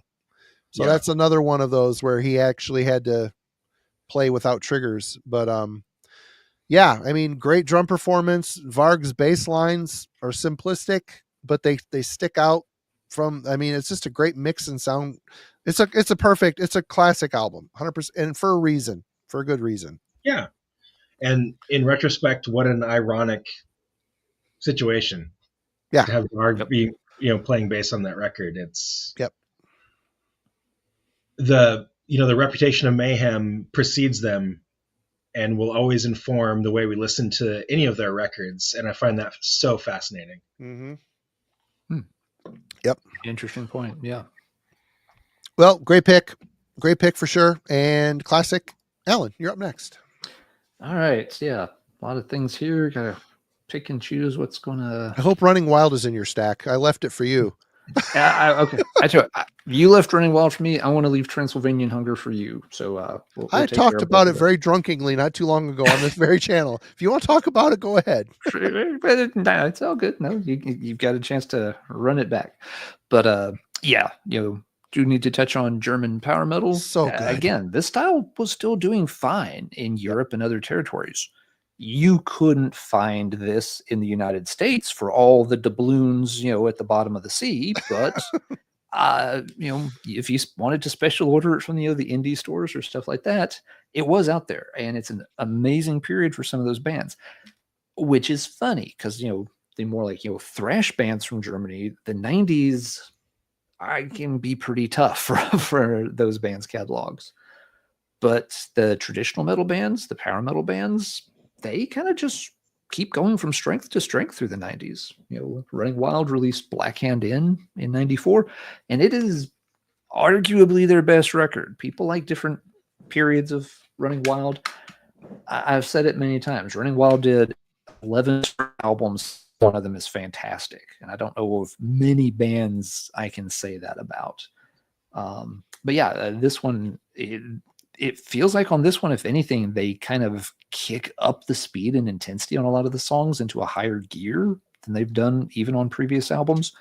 The production, the drum sound is better on this album than it had been on at least the previous album. Pile of Skulls is good. It does have a very mechanical drum sound. Ralph's not above using a drum machine from time to time. It's always been the, reportedly using a drum sound. But yeah, this one absolutely just loaded with classics. That Smoke, if you like that, very fast, big, sing-along German power metal stuff. And, to be clear too, while they always had, the piratey kind of look to them, the songs are not cheesy. The songs are not just, lowbrow stupidity all the time. Soulless, what a great song. Yeah, they could do those kind of sing-along songs, but they would, there are several songs on here that kind of connect, as like, a story with, pirates and stuff. But a lot of them are drawn more from, historical tales. It's not just yo-ho-ho and a bottle of rum 10 times in a row. That wouldn't have worked. That would have... Ailstorm. Yeah. Yeah, that's Ailstorm. If you want that, that's Ailstorm. Like that. Ailstorm is fun for about 2 songs for me, and after that, I'm already tired of it. Running Wild I've listened to for 30 years and all their albums, and with only a couple of exceptions, they've never really missed. So yeah, there's lots of German bands that did great through the 90s. Running Wild is, kind of top of the food chain for me. Well, one of my favorites. All right, Marty, we got one last big Norwegian pillar that we got to talk about. All right, I'll talk about it. Even though you did recently. This isn't on your list, is it, Jason? No, it's not. I left it for you. Okay. I also left it for you, Marty. So, yep, Transylvanian Hunger. Mm-hmm. I bought this at a small record store in Grand Rapids, Michigan, called Radio Kilroy. Paid $25 for it because it was made in England. This is the fourth Dark Throne album. And when I bought this, I mean, I'm a big Soulside Journey fan. I had Soulside Journey when it came out. I worshiped that record. Evil death metal, great riffs, dark vocal style, really cool evil lyrics. And then A Blaze in the Northern Sky hit, and I'm like, what the hell happened? I don't like this. This is garbage. Months later, I finally listened to the tape a bunch and come to love it. Oh, going for the Bathory thing. I get it. Oh, Celtic Frost. I get it. This is just 2-3 riff maximum black metal, and it really took me many listens because I spent $25 on it to finally get it. And I think it was Scald of Satan's Soul that sold it for me. I'm like, oh, this is really, really good. And of course, Transylvanian Hunger is kind of catchy. The only song on here in English, I believe. This is a classic. I think probably of the Unholy Trinity, this might be my favorite. It just has more of an organic sound. Fenris recorded it in his living room / rehearsal space on a 4-track, which is also incredible that it sounds as good as it does. And as he was bumping down the mix to the tape deck, he was playing the bass along. If he fucked up, he'd have to do the whole process again until he got the bass. Where there's a will, there's a way. Your gear shouldn't confine your passion and drive to get something done, is what I think is a good lesson to be learned in all of this. But yeah, I mean, this is classic, an absolute classic in the Unholy Trinity. Super simplistic, stripped down, straight ahead, not a lot of drum fills on here. Head down, bang it out type of vibe, and just good, unrelenting. And I think the simplicity of it and the drive of it and the vocals, it's just got it just feels evil. You know what I mean? Not my favorite Dark Throne record, but it's a classic for sure. Anybody want to, Alan, we didn't get to hear your comments on the whole Dark Throne thing. You want to chime in on that one? Yeah, I agree with you at the end of the day. It's a classic. It's not my favorite Dark Throne album. Out of that original run, I've always gravitated more towards Under a Funeral Moon, but there's nothing wrong with Transylvanian Hunger. It just never, tops my list of those, that classic, 3-album run. How about you, Jason? I think that Transylvanian Hunger, I'm trying to figure out the best way to say this.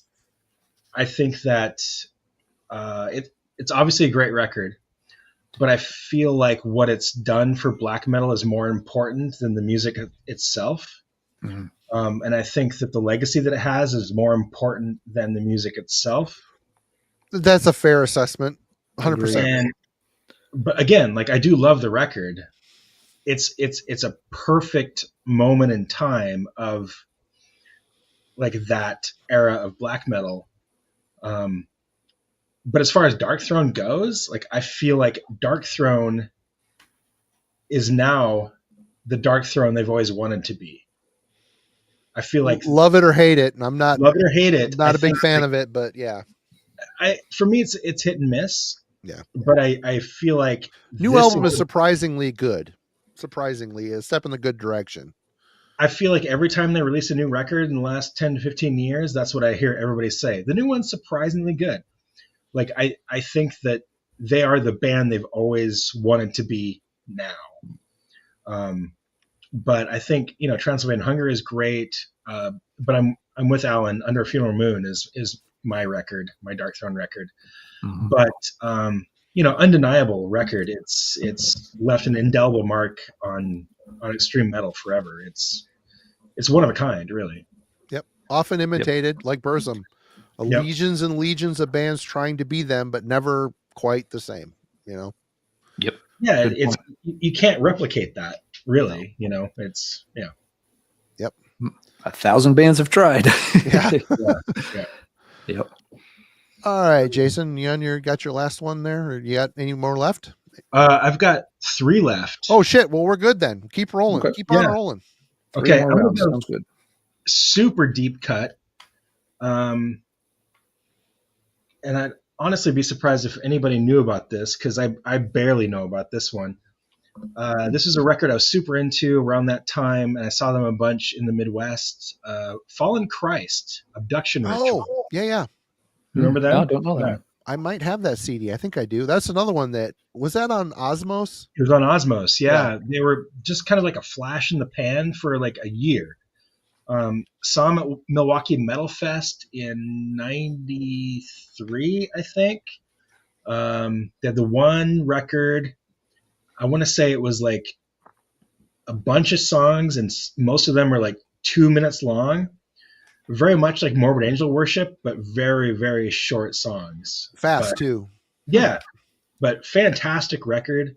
My friend Ladd and I, we both have the long sleeve shirts and the CDs. Like, we're massive fans. Show up in Milwaukee just to see them, and yeah, fantastic record. But like one of those records, like you never hear anybody talk about or mention or anything. Nope, they really don't. I did see them on the list. I'm like, oh, but I have listened to that album since it came out, probably, and I remember it being fast and good, but it's great. It didn't live in my player much for some reason. I don't know why, but I don't know. Yeah, now I mean, I haven't tried to listen to it lately, but I don't think it's many places. It's probably on YouTube somewhere, but yeah. Good pick. Good obscure pick for sure. Alan, you're up. All right. Some folks in the chat asked for this one, and so it's like, I don't know if we'll get to it, but yeah, we're going to get to it because it deserves it. Septicflesh, Mystic Places of Dawn. Yeah, that debut. Was too. I hate the artwork on this reissue. I've mentioned that recently, but yeah, very cool band. I'm late to this band. I've only really started getting into them in the past couple of years, so I know parts of their catalog, but not all of it. Wade, thank you so much. Really appreciate that, man. Thanks, Wade. Yep. But yeah, and again, Greek death metal has, some of the same cultural traits that you pick up in Greek black metal that we were talking about earlier with Rotting Christ. It just has, this kind of, deeper sound. It's often described as like a warmer kind of sound quality to it. And again, drummers are in short supply. I tell you, if you want to be in demand as a drummer, move to Greece. Maybe things have gotten better by now, but if you were a killer drummer in Greece in the 90s, you could have picked what bands you wanted to be in. You would have had the place, the country was your oyster. But yeah, I really do like what Septicflesh, did on these albums. Very, deep vocals, but music that's really trying some different things with death metal, not just sticking to the basic tropes whatsoever. So yeah, all the early ones are pretty cool. Mystic Places at Dawn fits in that category too. Wish I had gotten into this band earlier, but I'm working on it. I'm very slowly picking at their catalog and filling in that gap in my knowledge. But yep, definitely wanted to shout that one out. I think Zach brought that one up. Zach has been mentioning a ton of great albums in the chat tonight. We don't have time to discuss everything, but yeah, Zach's definitely got a lot of the bases covered for us, and I appreciate it. Yeah, that one is on my list as well. Oh, and yeah, Septicflesh for me in the 90s, they were really big, and I hate that cover. I hate the new logo. Yeah, I hate how they dress now. Their music's horrible now. It's like, and they're recontextualizing these old records to fit the theme and the vibe that they have now, and it just creeps me out. It's like I'd never seen that cover you just showed me, and I'm just like, I feel like I have bugs all over me. It's just not. It's not cool.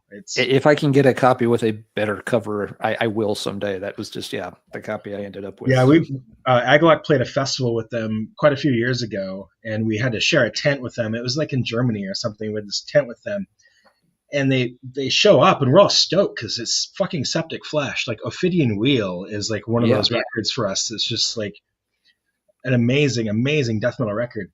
And they showed up, and they're all dressed like Cenobites.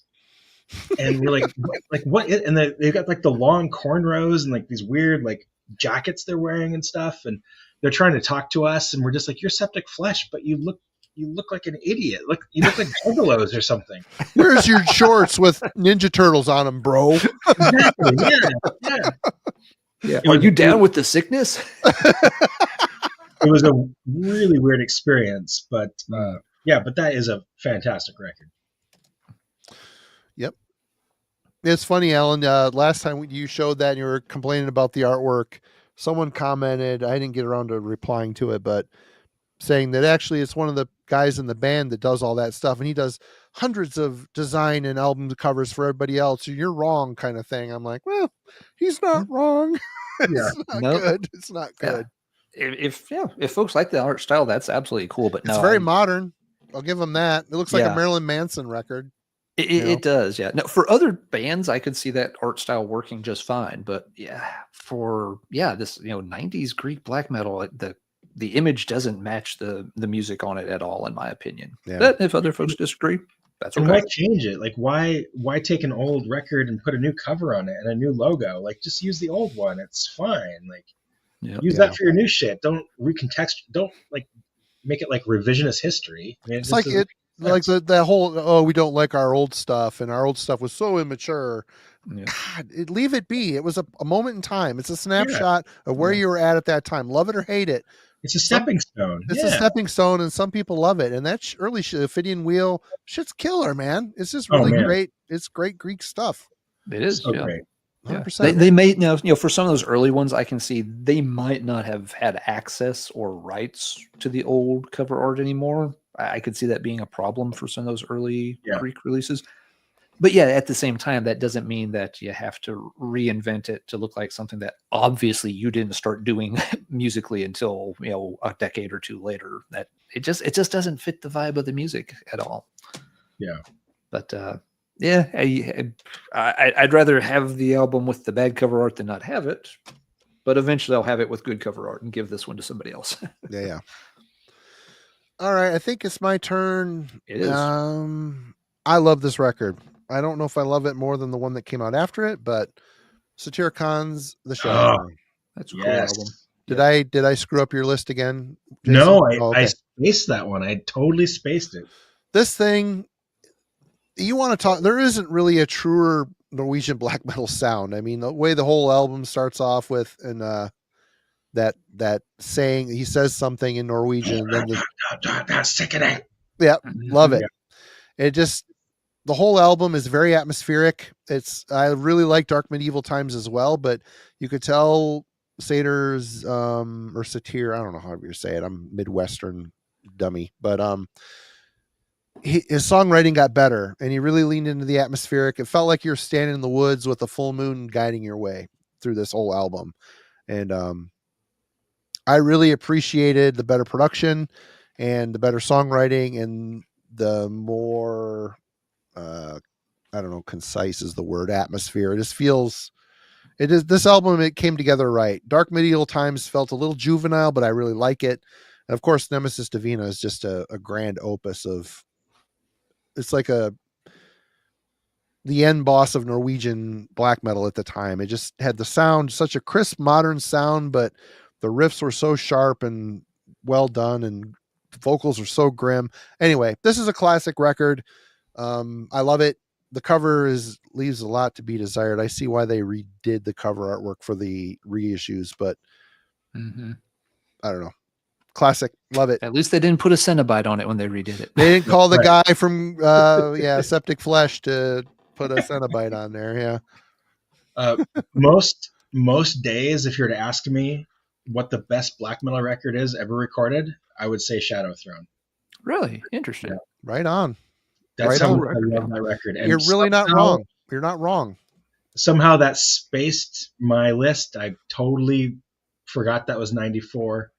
But Satyricon is, for me, Satyricon is much like Samael, where I feel like they are just one of those bands that just exists on another realm. They're super elite. And I don't want to say Shadow Throne is like their best record. It's really close though. But I feel like it is like the most accurate portrayal of black metal for me. Like if someone were to ask me like what is black metal, I might play them Shadow Throne. It's Norwegian black metal. I mean, it is kind of Norwegian the classic Norwegian sound on here. It's yeah. John just texted me and asked if we mentioned Wisdom Floats. So obviously he's not listening, but he's on the ball. What's up, John? Better late than never. Your time is coming, my friend. We're going to get you on here one of these days. You're up next, Jason, whenever you're done texting him. Okay. Sorry. You're good. You're good. 100% fine. It's fucking John. I've only got one left, and this one was a little weird for me, but I love it anyway. At the Gates, Terminal Spirit Disease. Oh, I forgot that was 94. Yeah. It's not my favorite At the Gates, but it's one that I find myself listening to more and more as time goes on.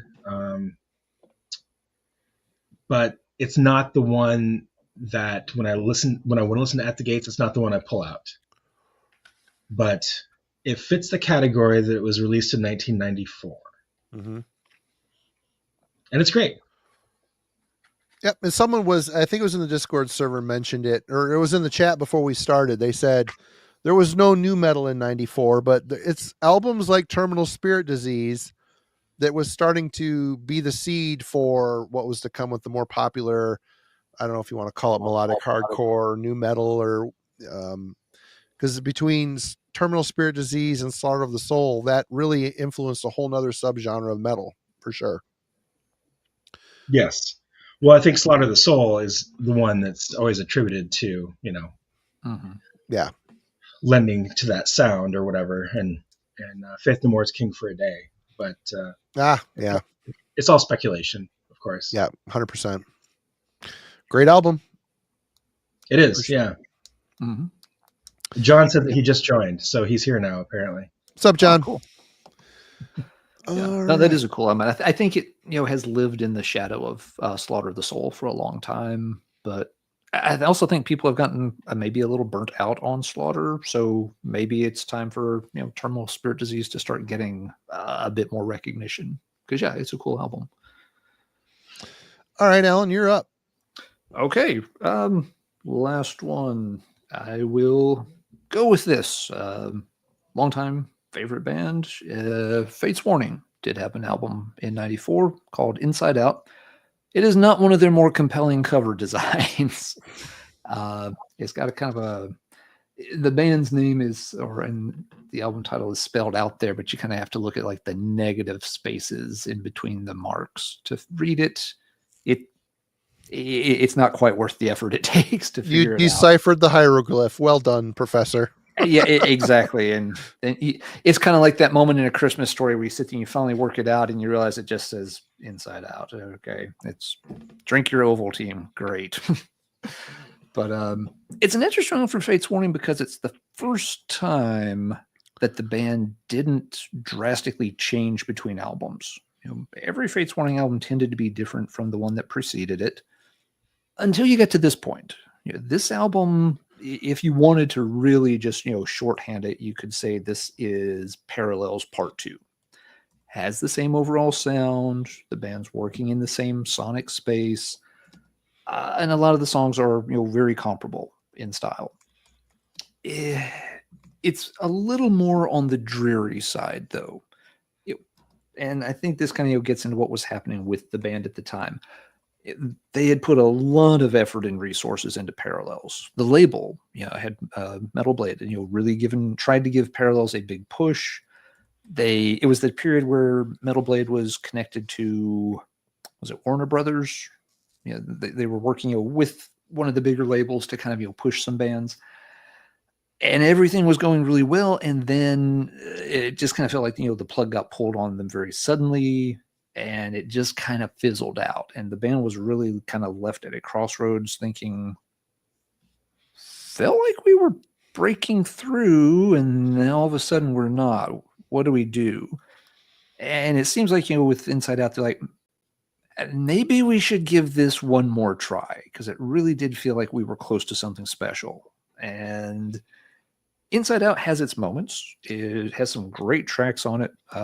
Fates Warning fans, there's some deep cuts on here that are still apparently part of their live setup through the end of their run. But it also just overall it feels a little more resigned to its fate. Whereas Parallels has this very kind of a warm, somber, again very emotive, regal kind of tone to it. This one it doesn't quite come through that way. This one, it does feel like it's like, okay, take two. Let's see if it works this time. And, it certainly wasn't a failure, but it does not, propel the band, over the top. They, of course, were around long before Dream Theater. And by this point, they're kind of stuck being compared to Dream Theater, which probably didn't feel, necessarily great, although they got along well.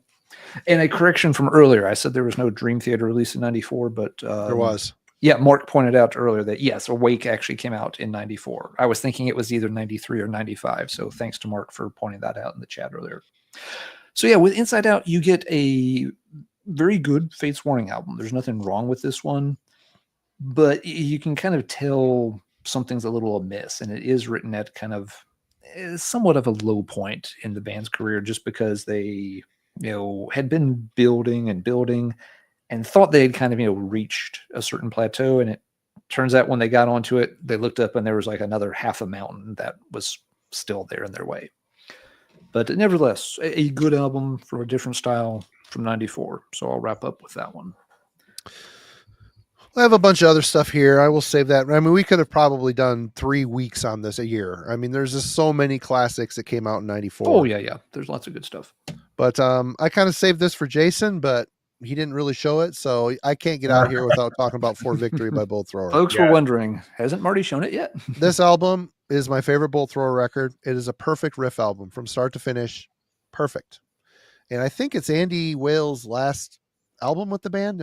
Yeah, I believe so. Yeah, I believe it is. But God, Bolt Thrower was a force leading up to this 100%, but they just really got it all right here. It's just from the start to all the way to the howitzer blast at the end of Armageddon Bound. Holy crap. It's just, I still get goosebumps listening to this record. It's so good.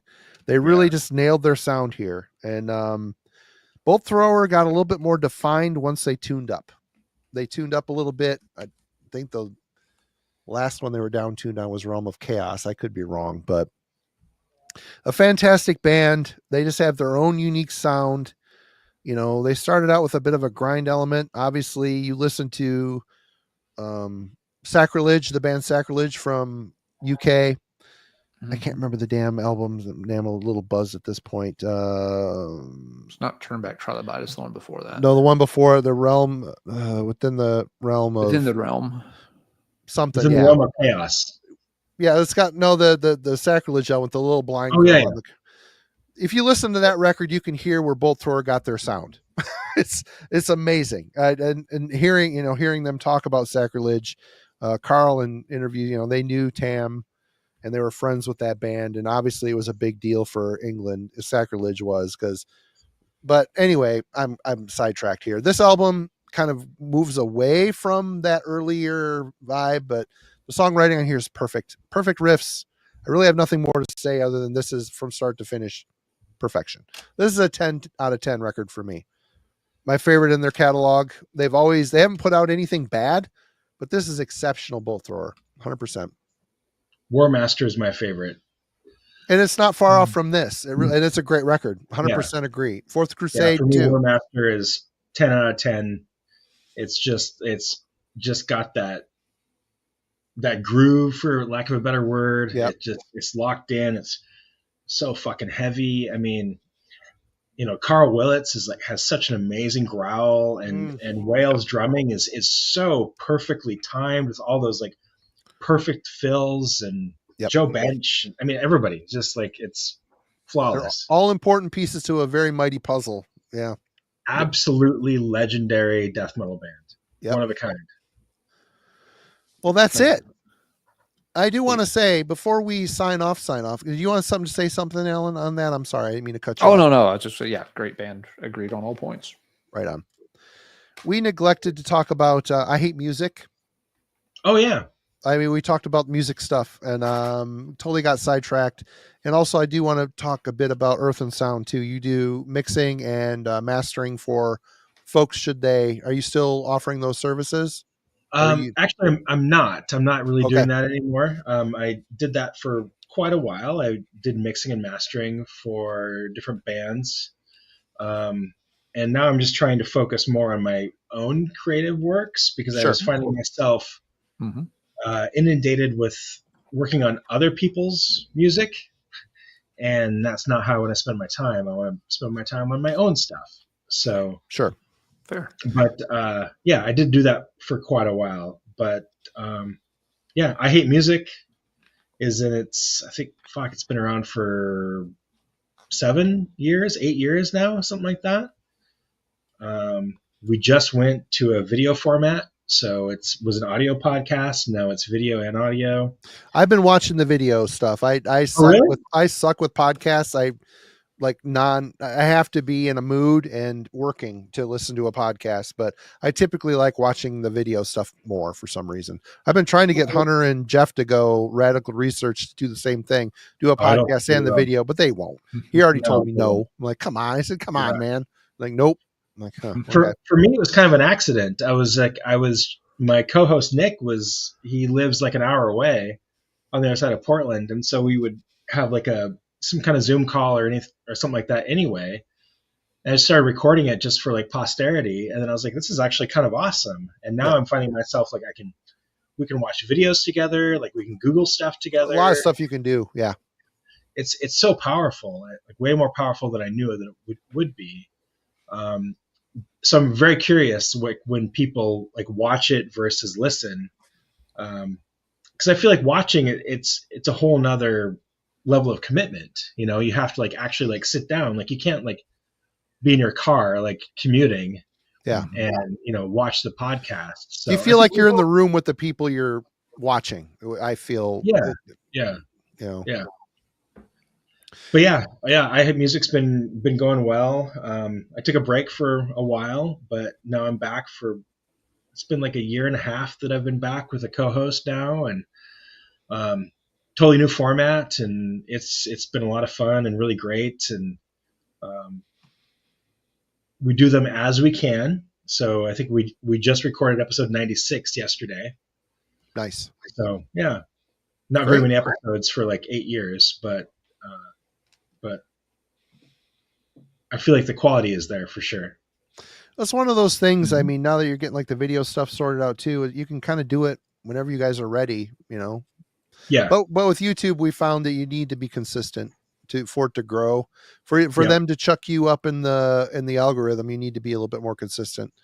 But anyway. Yeah. And I tried to do that for a while, but it just wasn't working for me. Time wise and scheduling with my co-host and just all the other shit I've got going on, like having it on a regular basis was just not working for me. Cause the way I do it, I have everything going into Pro Tools and I have to edit stuff. I have to mix stuff. It's not just like I record and it's done.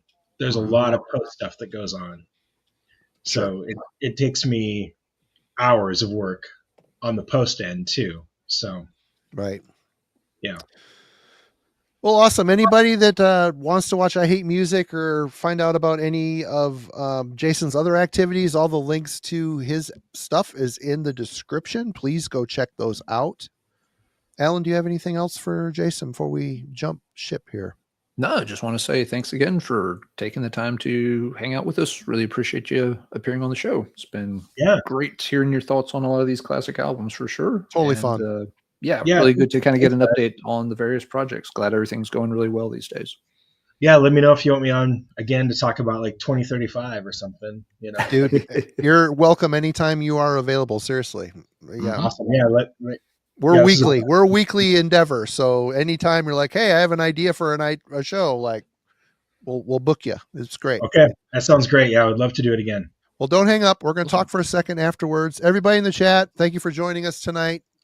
Good to see a robust amount of you hanging out until the very end. Cheers, everyone. And go check out Let's Talk Metal as well. Alan posts every Tuesday up on his own YouTube channel.